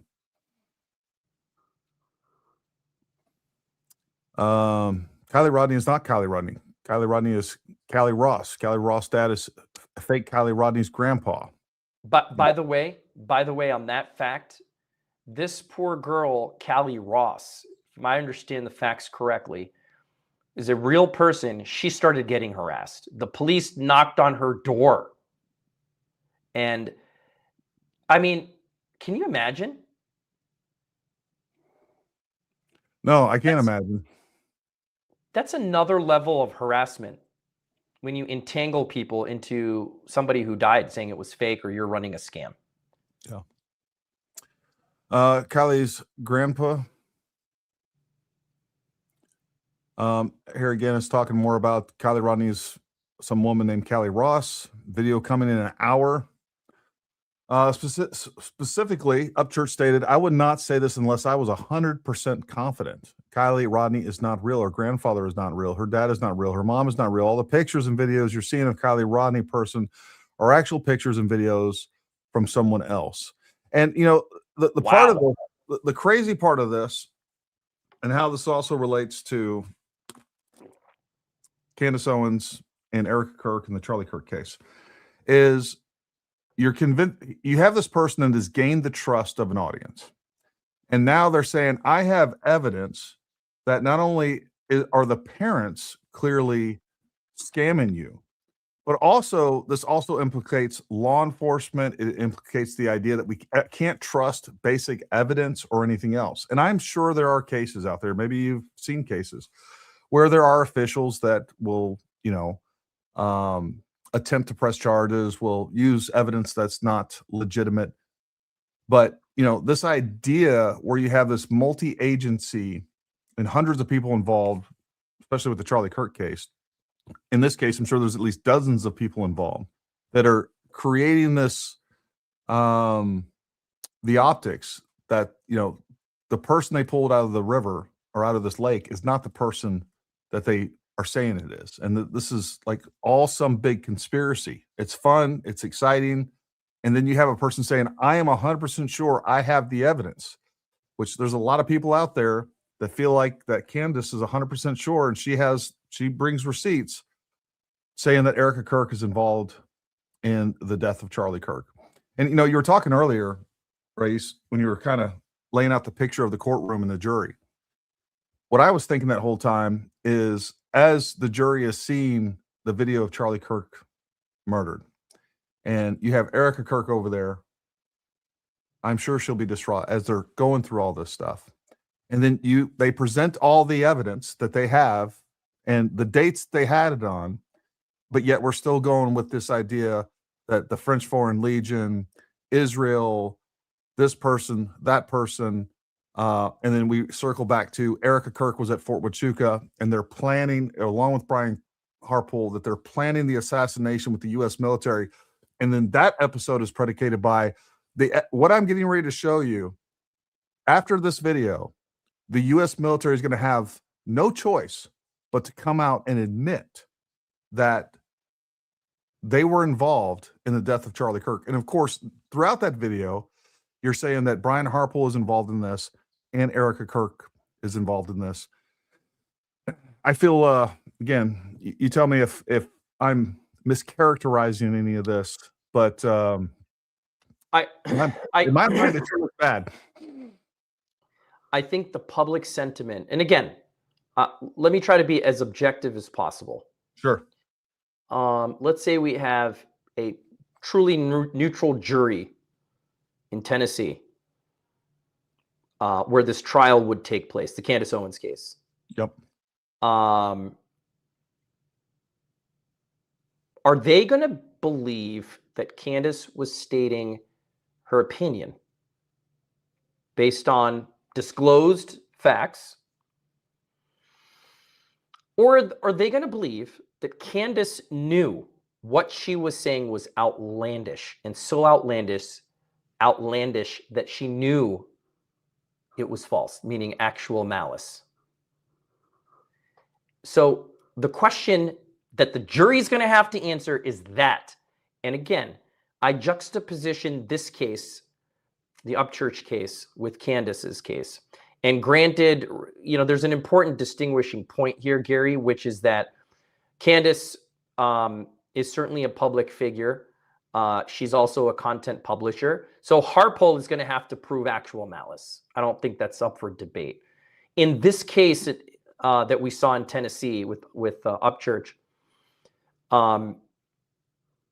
there was no actual malice standard required. Or at least to the extent that it was required, it was certainly shown. I don't think that Candace Owens for a second is going to get a pass by the jury. And because this is jury question, I don't know. Gary, do you think they're going to be sympathetic? I sure don't see that. And again, I'm trying to be as objective as I possibly can be. I think once they see it laid out, especially if people, hopefully these are 12 objective people and they don't know that much about the case. And I think as that's laid out to them within the constraints of a courtroom, I sure don't think that they're going to be sympathetic with her at all. Because even the people, this is one of the things that I've talked about, the reason that some of these people believe Candace Owens is she's been able to incrementally condition them and indoctrinate them. I've said this lots of times where I think some of these people that are all in on this, that think Erica Kirk is the evilest person in the world and believes that, she was involved in Charlie Kirk's assassination. I think if they were able to go back to their September 10th self and saw what their present self was posting online and saying online, I think they'd be disgusted with themselves. But I don't know. I think a reasonable person is going to feel the same way that I do. Like, there's so much evidence that Erica Kirk so much evidence that Tyler Robinson pulled this off. If you want to talk about what happened before, that he was potentially radicalized online, that other people may have known about this. We saw social media posts that were in the LGBTQ community, in the trans community, that were referencing that something was going to happen. I'm all about that. Like, let's figure that out. I think it's very improbable that Lance Twiggs didn't know that this was going to happen, especially when he's clearly engraving bullets. He's taking we know that there are targets that were shot, unshot targets. So like, it's hard for me to believe that his planning process was taking place in a vacuum. And, Lance Twiggs didn't know anything about it, but we also see that he has a history of pretty extreme drug use and maybe even some mental instability. So maybe, I don't know, but that's for the prosecution to determine, decide, and present evidence for. But I sure don't think that a reasonable jury is going to be very sympathetic to Candace Owens. So there was a question asked when I was listening on my drive. And the question, if I recall, was, is there this insanity sort of defense, right? Yeah. Am I right that somebody asked about that? Yeah. That's it's an correct. interesting, it's a very, very interesting question, right? Because in a criminal case, we know that guilty but insane is can be an exception, and you'd have to prove insanity. And even in Arizona, actually, when I was an intern in law school, I worked at the Attorney General's office in the Health and Education Division. I got to go to these hearings where somebody chopped their dad's head off with a kitchen knife, and they pled insanity, and they're not criminally convicted. They're civilly committed. And I'm sitting in this, what's like a administrative courtroom, watching this guy testify that, Your Honor, I've been taking my medication and I should be let out in the public. And I'm like, I am one step away from having some maniac standing in front of me at the grocery store who could literally slice my throat any minute because he doesn't like my beard or something. My point is this: that doesn't exist in the civil side. With torts, we talked about getting punched in the face when there's a bar fight. Why do drunk people get sued? If you bash somebody's head in against the curb in a drunken fight, you better believe that a jury can return a verdict of $20 million saying that was battery or assault. Right. You know, public policy favors giving victims, making them whole. So in a defamation case, is no similar. It's a civil case. There is no insanity sort of plea. The question of, well, do you meet the mental state of recklessness or negligence is really an academic discussion. A jury is going to get to see, look, let's say Candace says, let's say this is totally hypothetical, but let's say Candace and her lawsuit and her defense, I should say, is going really bad. And the defense says, you know what? We're just going to say that she was doing a bunch of drugs and she had a really bad Molly trip. And that inspired this narrative. Hypothetically, in that circumstance, and again, I'm not saying she did this. I'm saying literally it's a hypothetical. So if Candace's lawyers are listening, you know, it's a hypothetical, guys. Can she skirt liability? And the answer is no. There's no precedence for that, at least. I'd love to see it. So yeah, there were some good questions that were being fielded while I was out. So I'm happy to answer any of those. Yeah, absolutely. Yeah, we'll definitely let me go back to the top here and see if there was any. I think that one definitely came up in our own discussion with Gray Hughes. Those are non-relevant. I asked the class action suit. But by the way, something that's really, really important, and as you are scrolling through, some people might genuinely take offense to the fact that how does a YouTuber get hit with a $18 million jury verdict for just talking conspiracy or nonsense? And let me tell you some of the evidence that comes out at trial. Evidence at trial comes out that the father of this girl who died, a very tragic death, regardless of how you view whether she was drinking or not, that Daniel Rodni had to go into hiding because his phone number and address were made public by Upchurch. Could you imagine that? Because of the negative attention, he literally had to go into hiding, like he's on the witness protection program or something. The jury got to hear that, is my point, right? Yeah. It's evidence. Significant investments in home security, the psychological treatment and therapy that had to have been that both plaintiffs, grandpa and dad, had to endure, and then the scale and the repetition. This wasn't one bad comment, is my point. Like, people contact me all the time. Raees, I was on a live stream and somebody said I was gay. Can I sue them for defamation? I'm like, no, you probably can't. As far as I know, it's probably true. But I'm joking. But yeah. My point is, this is not an example of like just a crass comment. This is a repeated, what we call a campaign. Yeah. Jury got to hear that and said, that's worth an $18 million check. It's evident. Again, this is not hurt feelings. You've heard me say this before on your podcast. You don't sue over hurt feelings. You sue when you have serious, repeated harassment. You can't go in public objectively, not because you're a snowflake, but because you think someone's going to take you out because the followers are crazy. Sounds familiar, right? Sounds familiar. And very familiar. Yep. Well, and going back to what you said, you said Brian Harpole is going to have to meet the bar of malice. And to be clear, again, we don't know how a jury is going to go one way or the other, but you felt that was you felt that Brian Harpole had a really good case for the fact that Candace Owens was actually acting with malice.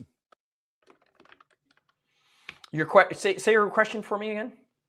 Basically, you were talking back about the Brian Harpole case versus Candace Owens. You said the problem is that she's a public figure, so he's going to have to demonstrate that she acted with malice. And as I remember it, I don't want to put words in your mouth, you felt that he had a pretty good case based on the information that we had.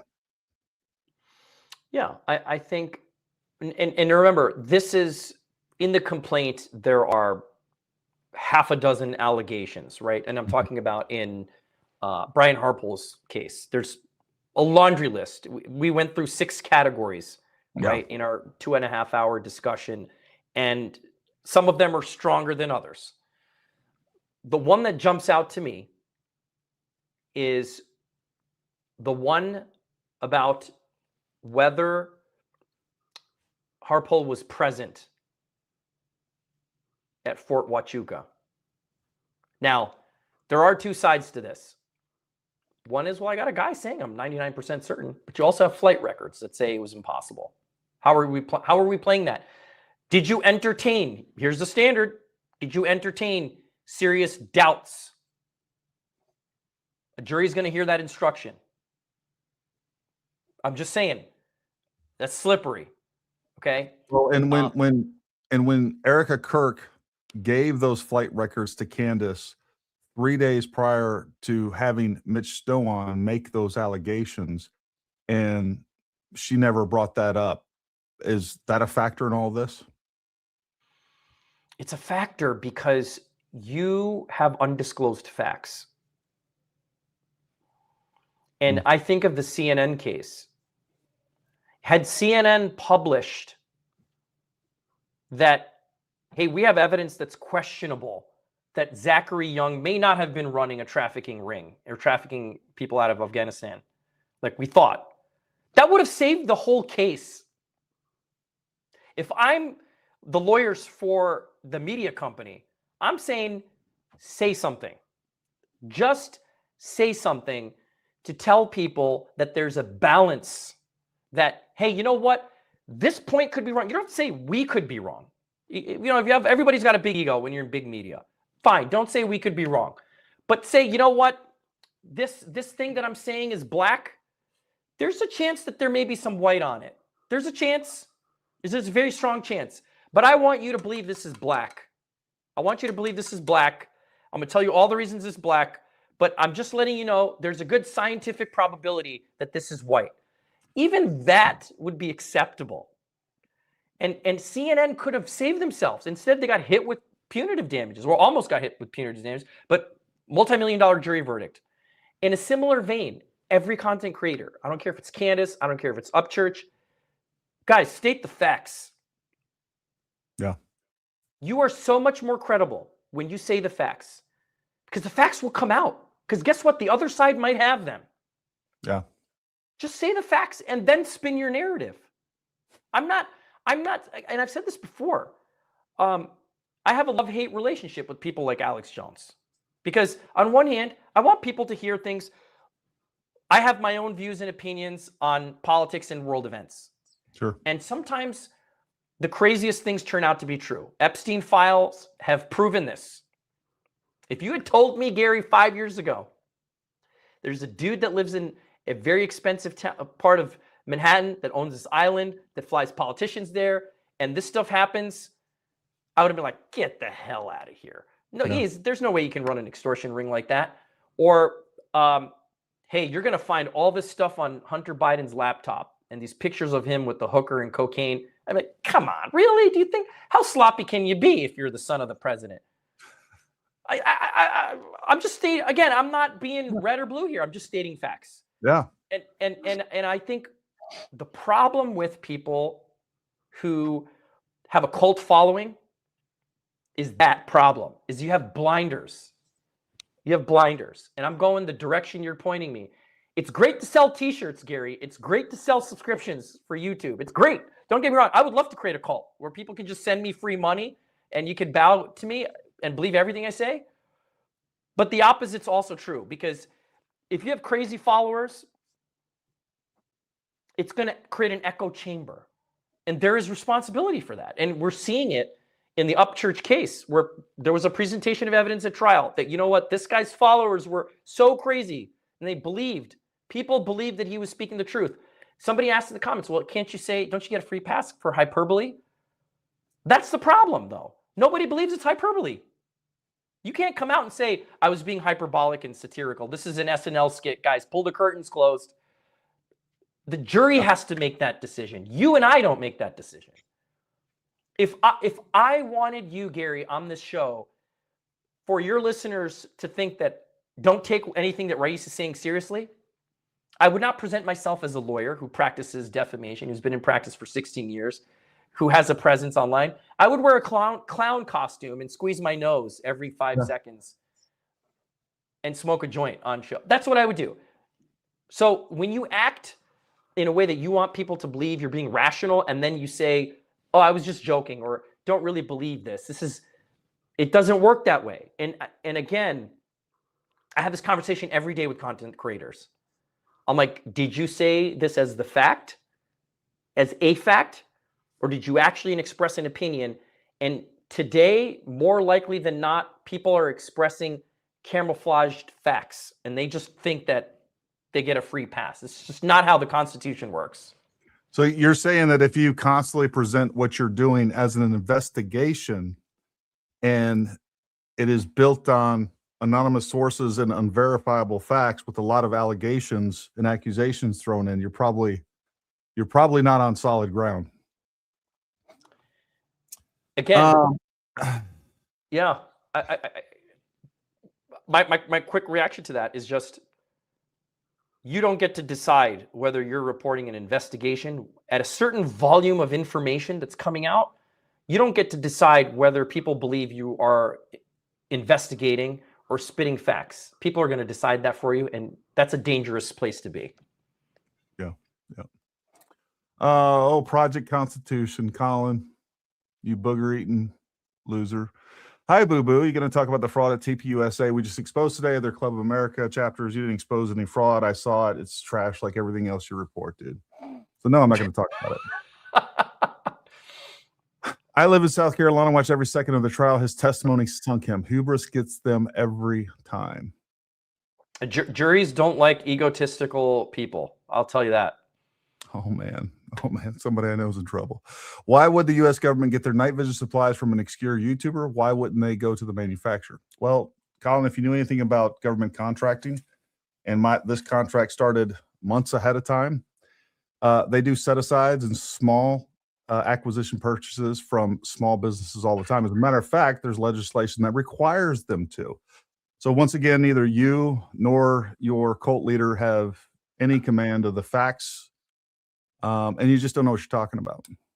I've actually represented people who contract with the government. That's true. And they have a certain requirement that a certain percentage of their bids even come from even diverse backgrounds. And they don't, otherwise the big guys would always get all the contracts. Yeah. Like, and that's just not how it works. If your business is certified as a small disabled veteran-owned business. Correct. That happens, Colin, but you guys don't know what you're talking about. Why don't you tell everyone, Gary, why you were in Montana at the same time Jack Hibbs and Rick Cutler a month after Charlie's death? I was not in Montana. This is... Come on, Gary, tell them. The shit you guys make up. I wasn't in Montana a month after Jack Hibbs or Rick Cutler. Matter of fact, I haven't been to Montana.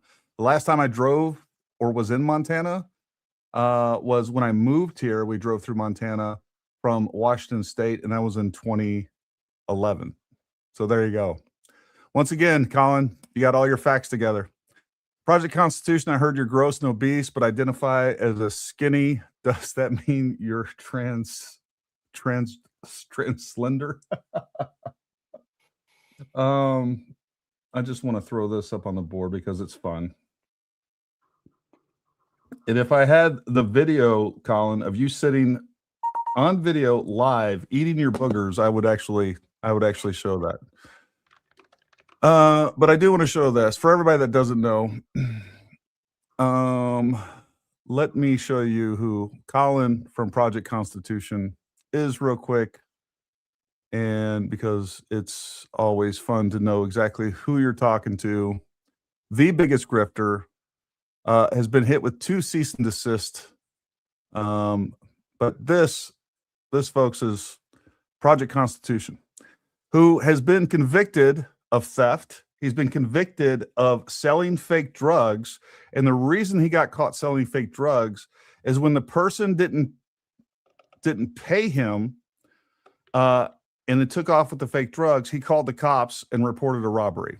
This is who we're dealing with right here. So wait, that's hilarious, actually.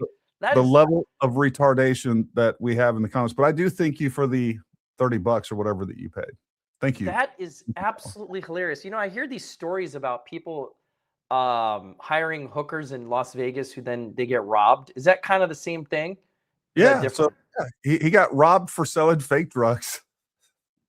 So he called the cops. He got charged with a false report. He got charged, and ultimately, I don't know if he's convicted of that. I did see that at least one time he was convicted of theft. So now, instead of selling fake drugs or stealing things, what he's doing now is he's taking your money and stealing your money with lies, and that's what he does on his X channel. At least his wig is cool. I wish it was a wig. I really not do. A wig? It's not a wig? No, that's not a wig. It should be a wig. It should be a wig. Wow.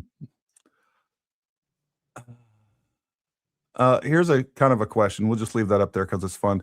Would Owens' tone of voice, demeanor, mannerisms, facial expressions, and how she says things all matter? I'll let you answer that. Yeah. So what's interesting is I think so. Because this is video content. We do video content because we get to see everything and make a decision on what we're seeing. Like I said before, if I was wearing a red clown nose and squeezed it every 5 seconds, people would take me less seriously. Tone matters. The visual matters.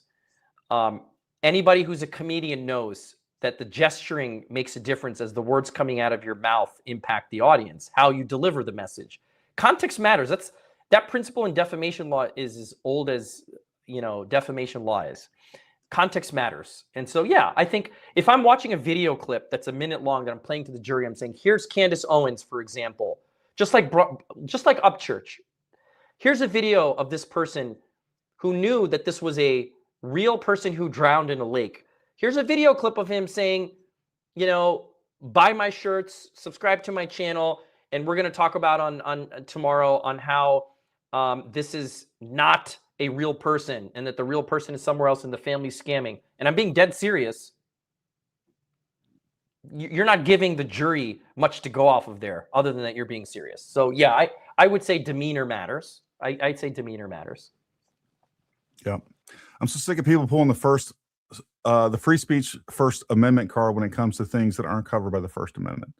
And I do think that people have an overly broad definition of what they think the First Amendment applies to. And there's reasons that we have laws in the book that exclude slander, defamation, libel, and anything else you want to add to that, Raees? I'm just laughing because when I saw the image of what's his name? Project Constipation. Yep. Project Constipation. When I saw his image, like, I'm trying to hold back my laugh, but I just can't, dude. I wear myself on the sleeve. I kept thinking to myself, ginger lives matter. Like, it just, and then I'm like, Gary's ginger too. Maybe I shouldn't say it. I'm sorry. I had to clarify that. I think he's got some light change in his hair color, but his hair is brown. He's not in the ginger family. Okay. Okay. All right. Don't That's put that evil on me, Ricky Bobby. I'll accept that. What was the question? You know, it doesn't matter. It doesn't. We've kind of covered it. Here's a good question, though. We'll just leave Colin Campbell right up there. I really respect Raees' friendly personality. He's very passionate and knowledgeable about what he does. You can tell by the way he explains the process. Just a fantastic guest. I agree. You got the Paramount seal of approval. So there's that. I appreciate that. It was very kind. Next to Candace, also on my mind, those covering the Guthrie case, Guthrie disappearance should be careful too. A lot of theories. Oh, that's a great point. Yeah. That's a great point. So I actually did it. There's a video pinned. I think it's on my Instagram profile. So if anyone wants to view it and comment on it or ask me questions on it, I certainly, it was a popular video that I did. I think it got close to 800,000 views and lots of shares and likes on the Guthrie case, right? And that happened close to home. It was in Tucson, Arizona. And very, very crazy, chilling case. But, you know, look, there's facts about the investigation that you can criticize. Like the PD and the FBI did not get along. Yeah. And you can criticize the PD and you can say, did you guys not consider evidence? And you can criticize the FBI. You can criticize, guys, why wasn't this escalated as quickly as it could have been? And that this was a junior high school investigation. You can do that. If you then said, well, look, I think this whole thing is a hoax. I better have a good sort of basis for my opinion. Even that, I'm going in swings here, right? Sure. But then when you put specific people's names on the list of people being responsible and saying that you have facts to suggest why they are responsible, that is a totally different thing. Okay. In my video, I kind of got into, is there a connection to the Clintons? Right. And that's about as conspiracy as I got. But I disclosed my factual basis for it. And I say that's my opinion. I'm not saying Hillary drove up and kidnapped her, grandma, but there are connections between the Guthrie daughter, who is a broadcaster, her husband. And I'll leave it at that. You can watch the video. It's a short clip. It's 90 seconds. But my point is, I think that Guthrie is whoever brought that up is made a great analogy for something that you should really pay attention to. No, that is great. And folks, by the way, also make sure you guys like, subscribe. And of course, we really appreciate it if you become a member and help us out that way and support the channel that way. But also down in the description below are the links to all of the Beard Lawyer social media. Make sure you go give him a follow. Obviously, just a great guest. We love having him on. And I'm actually glad we found a reason to bring him back. It was 9 days ago. It was 9 days ago that you were on, by the way. Wow. Somebody commented that apparently Project Constitution's a little butthurt that he said it's defamation, Gary. I was buying the drugs and got robbed, actually. The news reported it incorrectly. Don't worry, though. I'm not a snowflake like you. So I just thought I'd read that because apparently he was trying to buy drugs. Allegedly, this is his story, that he paid $10 to tell you on air. By the way. Well, don't worry, Project Constitution, Colin Campbell. I have your full background check, so I have what the There you go. There you go. That's such a bizarre fact to clarify. I'm dying over here, man. I'm dying over here. If someone sues for defamation which affected business reputation, can they include tortious interference or separate suit? Yeah, tortious interference. So tortious interference, we couple those claims frequently with defamation when we're talking about business owners, right? So if somebody leaves a series of false reviews on your restaurant and you prove that it impacted customers, this happens, right? If you're a small business owner, you have a claim most likely for some sort of tortious interference in addition to defamation. Lynn, my fellow Michigander from way back, there's no effing way I will sleep to know a window licker outspent anyone else in our tribe. Thanks for the cash, but nice try, son. Go Detroit Tigers. All right. Appalachian America, thank you for becoming a member. We appreciate you. Gary, not saying that this would happen, but what if Candace targeted you on her show to the point where her followers harass you and your family? Would you sue? Well, I don't know. Maybe like if she says that she has found that the government purchased $180,000 worth of gear from us, and then insinuates that I am a bought and paid for government agent to cover for the conspiracy.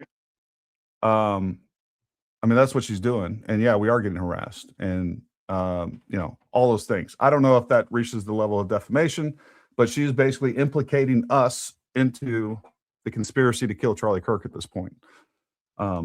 Maybe we have a separate conversation about that. That sounds interesting. Let's have a separate conversation. I think that'd be a great idea. Yeah. When the facts damage someone's reputation or business, it's not defamation. Many facts cause concern for what are being told about the Charlie Kirk case. Well, that's true, Zach. But your version, as we discussed in our debate, your version of what are facts, and I don't know, the rest of the world, the reasonable among us, are very different. But talk on that if you want to, Raees. Yeah, well, here's the part where he's wrong, and here's the part where he's right. If facts damage your reputation, let's take Project Constitution, excuse me. Let's take his example. He was buying drugs, and he said you're defaming him. And he said, you know, I was buying the drugs, and actually I got robbed. Well, let's just say you got the facts wrong, Gary. Did you injure his reputation as a result of it? Well, if his reputation is already bad and it couldn't get much worse, I'm not sure that there's anything there that he could do. Or for the fact that now people know that he was actually trying to buy drugs and got robbed. Well, those are bad facts and they could be injurious to his reputation. That's not defamation. The difference, just to position, you know, the Upchurch, the Rodni and the Upchurch case to the Harpool and the Candace Owens case. Let me put them next to each other for a second, because this turns out to be important. The Harpool narrative allegation. Remember, we don't have discovery. This is all allegations. Upchurch, we actually went to trial. Okay. But when we put those cases next to each other, the allegations in the narrative against Candace Owens is much more severe, in my opinion, than what Upchurch was found responsible for to the tune of 18 million. In my opinion. Why do I say that?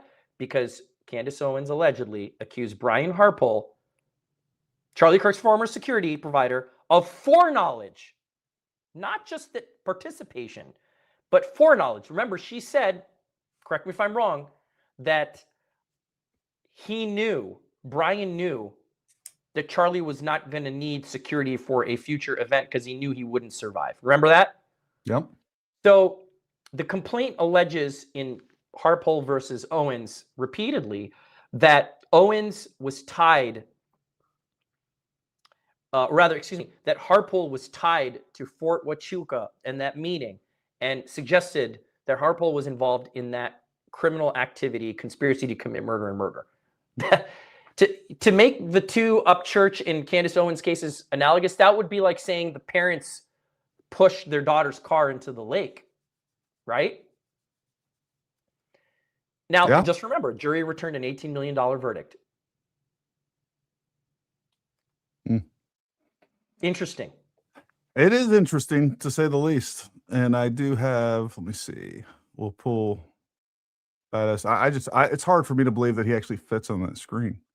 But I do have the Harpool Candace Owens. You have a wide screen, Gary. I do have a really wide screen. Yeah, and you have cinema.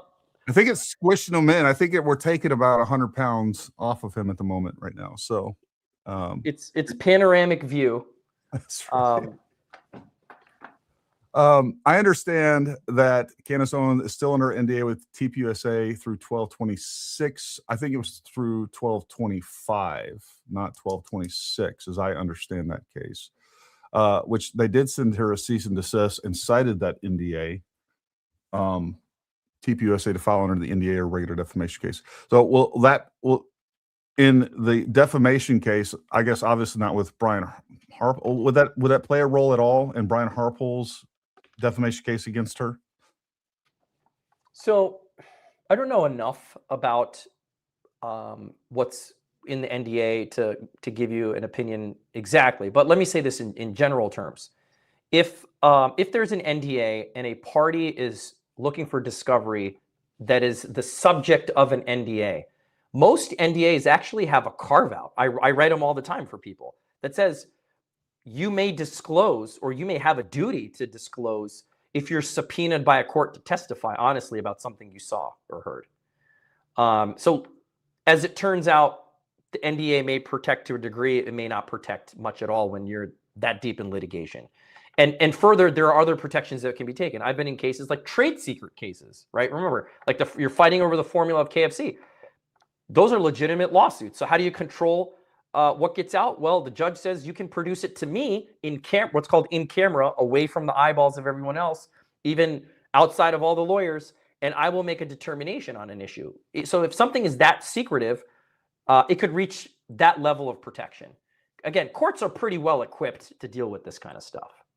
Now, if TPUSA sues Candace, and obviously does, and I'm sure that's dependent on the language of the NDA, they sue Candace for defamation.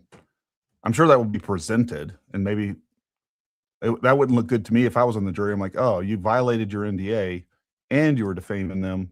How would that possibly play out?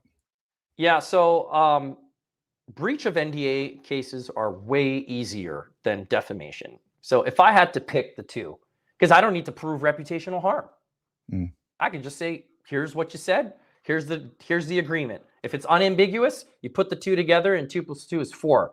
That is way easier. So those are great, tend to be good claims.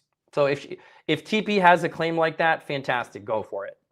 And could they sue on those two separate issues? They can. So you mean defamation and breach of confidentiality? They can bring the same. They can bring the same in the same lawsuit, both claims. Yes. Gotcha. Yep. Good. Booger Eater uses LLMs to generate a lot of his Twitter posts, which has dead giveaways proving he has no writing skills. That's true. Is Zachary C paying money to Gary to try to tell a defamation lawyer what defamation is? These are grifters are spending too much time in echo chambers. I agree with that. That's defamation, Gary. I was buying the drugs and got robbed. Actually, the news reported it incorrectly. Don't worry though. No, like you.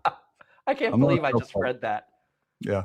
Thanks for that important clarification. I really appreciate that clarification. Yes.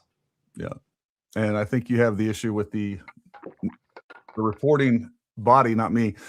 Showed up my timeline. Been watching for 5 days. Your commentary makes sense. You check up on creators and videos, and you answer a pointed question. Upchurch is fucking sycophant and is high right now, so his answer will come slow. Owens equals evil. I couldn't agree with you more. Allegedly, she's evil. Allegedly. Zachary thinks he knows more about defamation than a defamation lawyer. When you grow a cult following on X, you get an inflated sense of intelligence. See debate with Andrew Wilson for a reality check. Yeah. By the way, somebody asked about, I'm sorry if this is a comment that you're going to be juggling through here in a second, but somebody asked a clarifying question on the NDA. So if you sign an NDA and a court order, you would get a subpoena basically, right? Let's say you're a third party.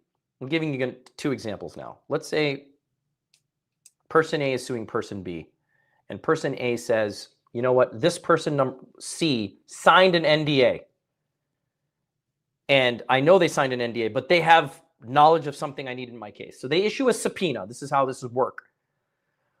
The NDAs typically have a carve out that say, in order to be enforceable, like you may be compelled by a court to testify. The court order supersedes the contract to stay confidential.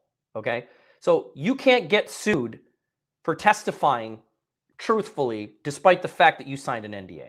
Somebody had a question about that. You can't, because it's a court compelled order. That would be silly, right? If you could get sued for being forced to testify in court for violating your NDA. Well, I've heard a lot of people ask this question. Obviously, for these civil cases, the Fifth Amendment doesn't apply. Candace Owens can't refuse to testify or get deposed in any way, right? Correct. If you're a defendant, good luck trying to dodge, particularly if you're getting sued in your individual capacity, good luck trying to avoid a deposition. Plus, she's a principal of her company who's also a defendant. So she actually may get deposed 2 times in this case separately. Once in her individual capacity, and then second as a corporate officer with knowledge of production practices and production due diligence. One question before I get to my kind of final question, the real crux of all this is, well, I'll hit that one first. You know, we've talked a lot about the parallels between these 2 court cases.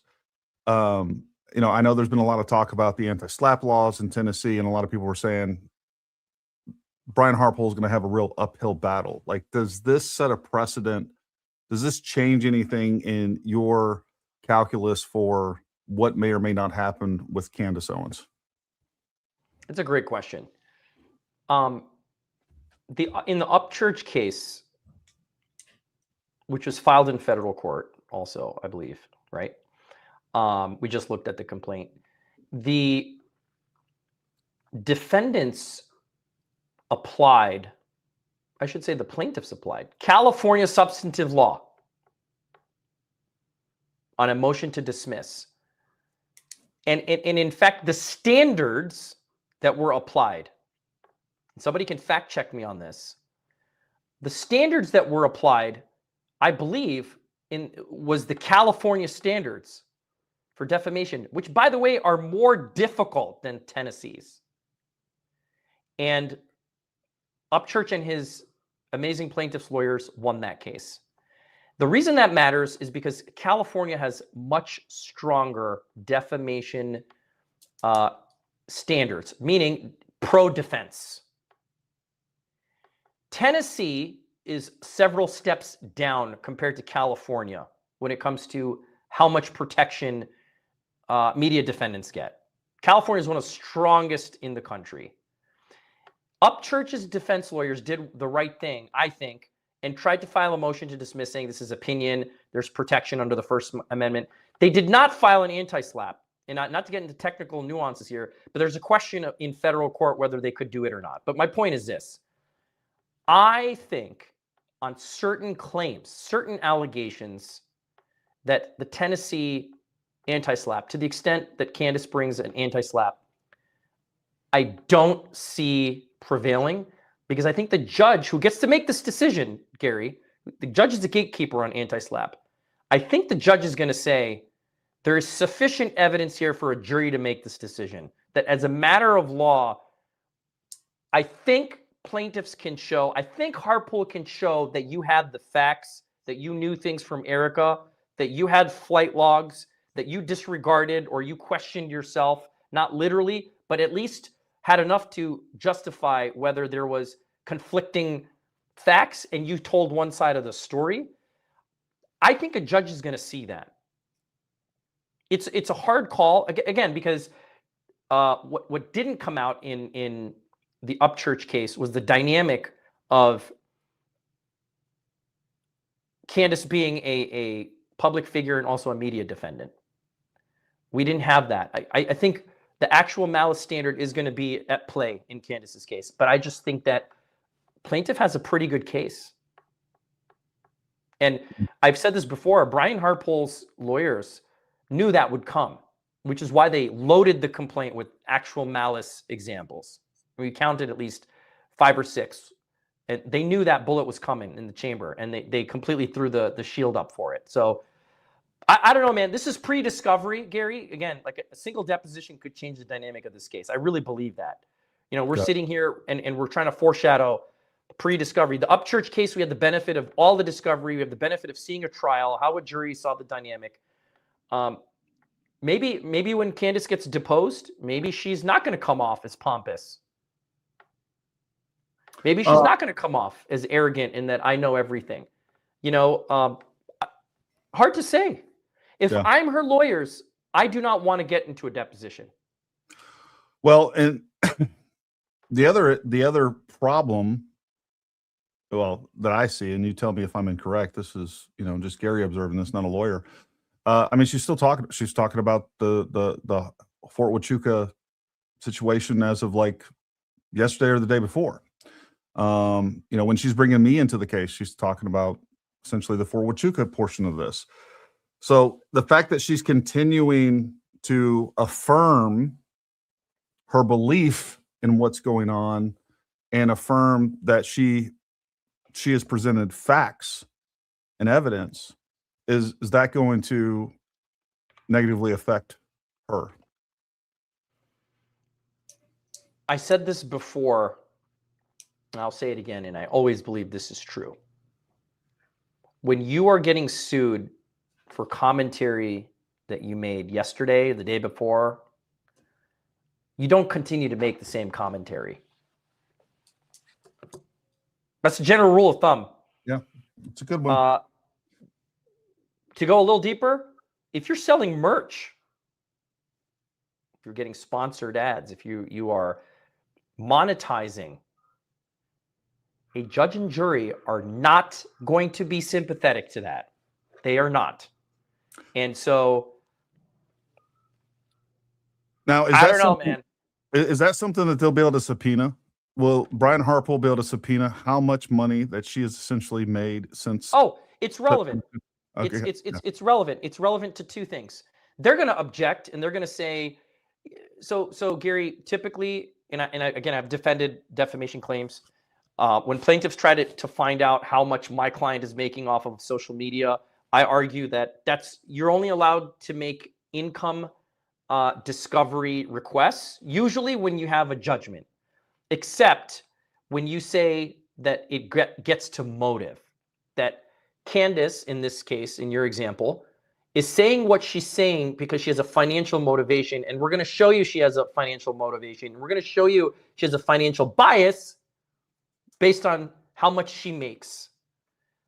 That is a good thing for plaintiffs, Brian Harpole's lawyers, to jump at. I would be going after financial. So I think it will come out in discovery. There's been a lot of people on social media, some of them claiming to be lawyers. I couldn't confirm, but they're saying this is the worst.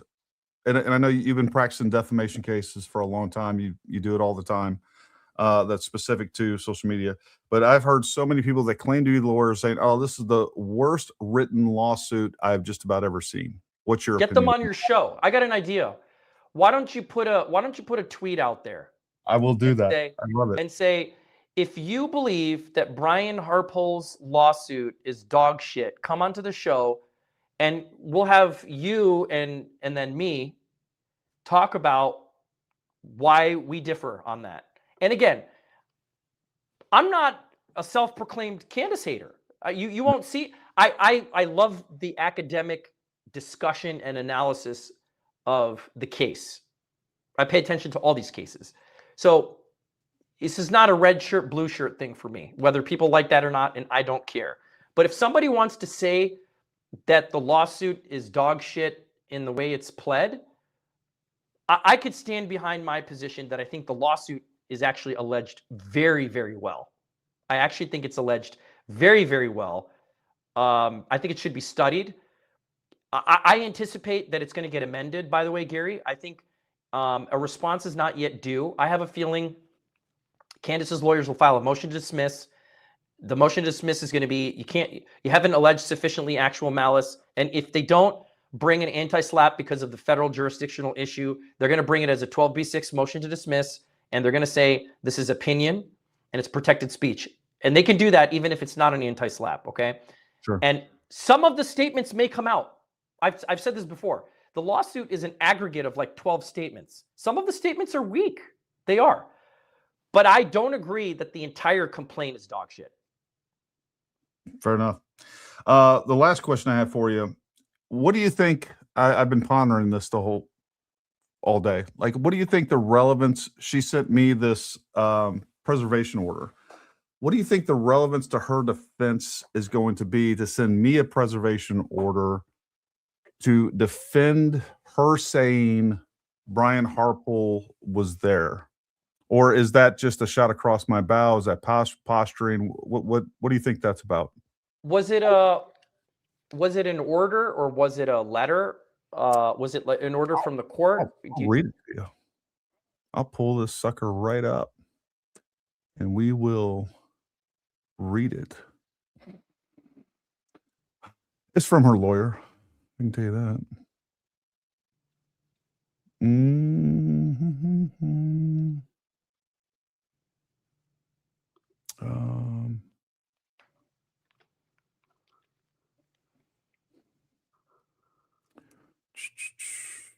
Let me find this. Of course, I've had 50 emails come through since. Oh, here we go.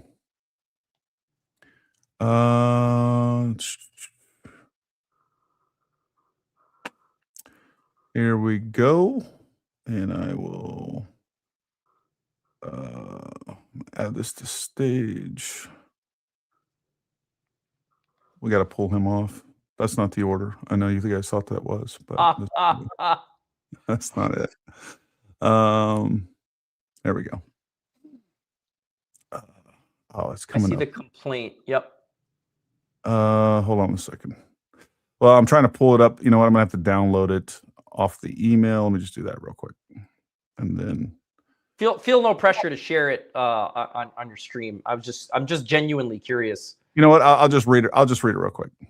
I'll just read it. It's nothing big.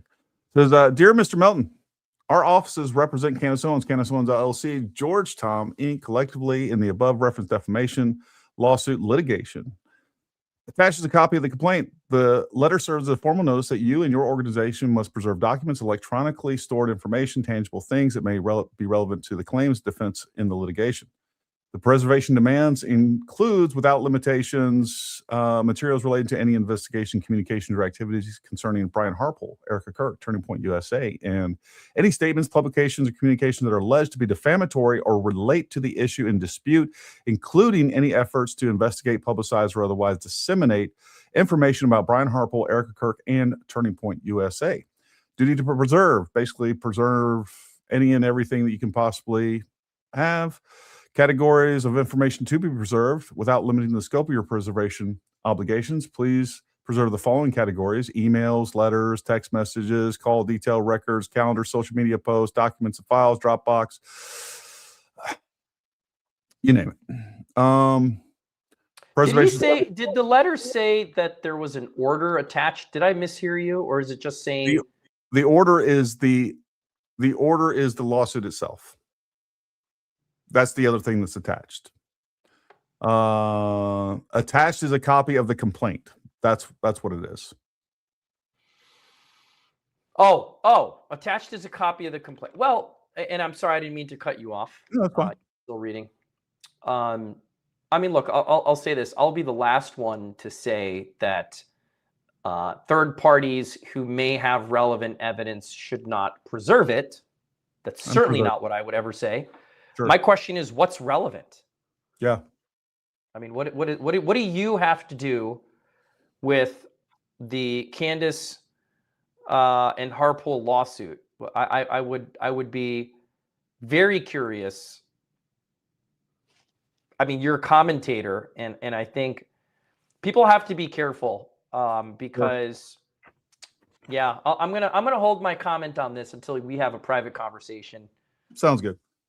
I mean, ultimately, I think she's still, well, you know, that's just speculation. I have no idea. I have no idea what the relevance is. She's in her episode where she talked about it. She lays out this. It doesn't even make sense to me, but basically, oh, you vet bros are conspiring against me to tell you that Mitch Snow, like, I don't even know what the conspiracy is. It's almost like you're trying to trick me into trying this conspiracy of a defamation suit, but we were basically, and then she alleges that like we are threatening her, which we never threatened her. We were like, hey, this guy doesn't know what he's talking about. And there was people that were involved in this that are completely on her side that were like, hey, don't platform this guy. He's telling you a lie. It doesn't make sense. But yet she lumps us all into that. And I guess we were trying to, it's a conspiracy for defamation, but we were trying to get her to not platform this guy because he was lying to her and lying to people, but somehow we tricked her into a defamation. It doesn't make sense, but I mean, that's kind of par for the course with that alleged psycho. It's my opinion, not a medical one, that she's a little psycho. No, that was satirical and hyperbolic. Satirical, that's right. Yeah, so that's where we're at with that. Well, listen, folks. Well, I'll just give you the last word. Anything else that you want to add, Raees? Number one, man, I can't tell you enough how much I appreciate you coming on. I think this it's so educational. There's so much social media lawyering out there. Everybody's a lawyer. Everybody's watched Law and Order like 4 times, so they know what the real deal is. But I think you bring a lot of truth and clarity to all these situations, and I can't tell you how much I appreciate. And you're a lot of fun to talk to. I mean, I appreciate it. Listen, this is what I do, and so I'm happy to come and give you my perspective. And I believe that you are trying to be balanced. I don't think you're on any extremity of anything. At least I haven't seen it. I appreciate your commentary, and I'm happy to be on anytime. I mean, just I'll try not to be late. But hey, running a law firm sometimes has its downsides. Well, I heard lawyers make like at least $30 an hour or something along those lines. Something like that, maybe $29.50. Your time is appreciated. If you run a little late, I think we'll survive. You're worth waiting on. Well, listen, folks. Hopefully you found this as educational, interesting as I did, and entertaining. And again, luckily we have the opportunity to have Raees on. We really appreciate his time, and hopefully you do as well. We appreciate all your support. Make sure you share this content. I think that's really important so we can get the truth out there. That's what this channel is all about. That's what I'm dedicated to. That's what, if I bend a certain way, it's toward the truth. We want the truth, whatever that truth is. And we appreciate your support. You guys make it all happen. Raees, you don't go anywhere else, but for everybody else, thank you for tuning in tonight. Like, share, subscribe, all the stuff I'm supposed to say as a social media content creator. But until next time, stay armed, stay ready. We'll talk to you soon.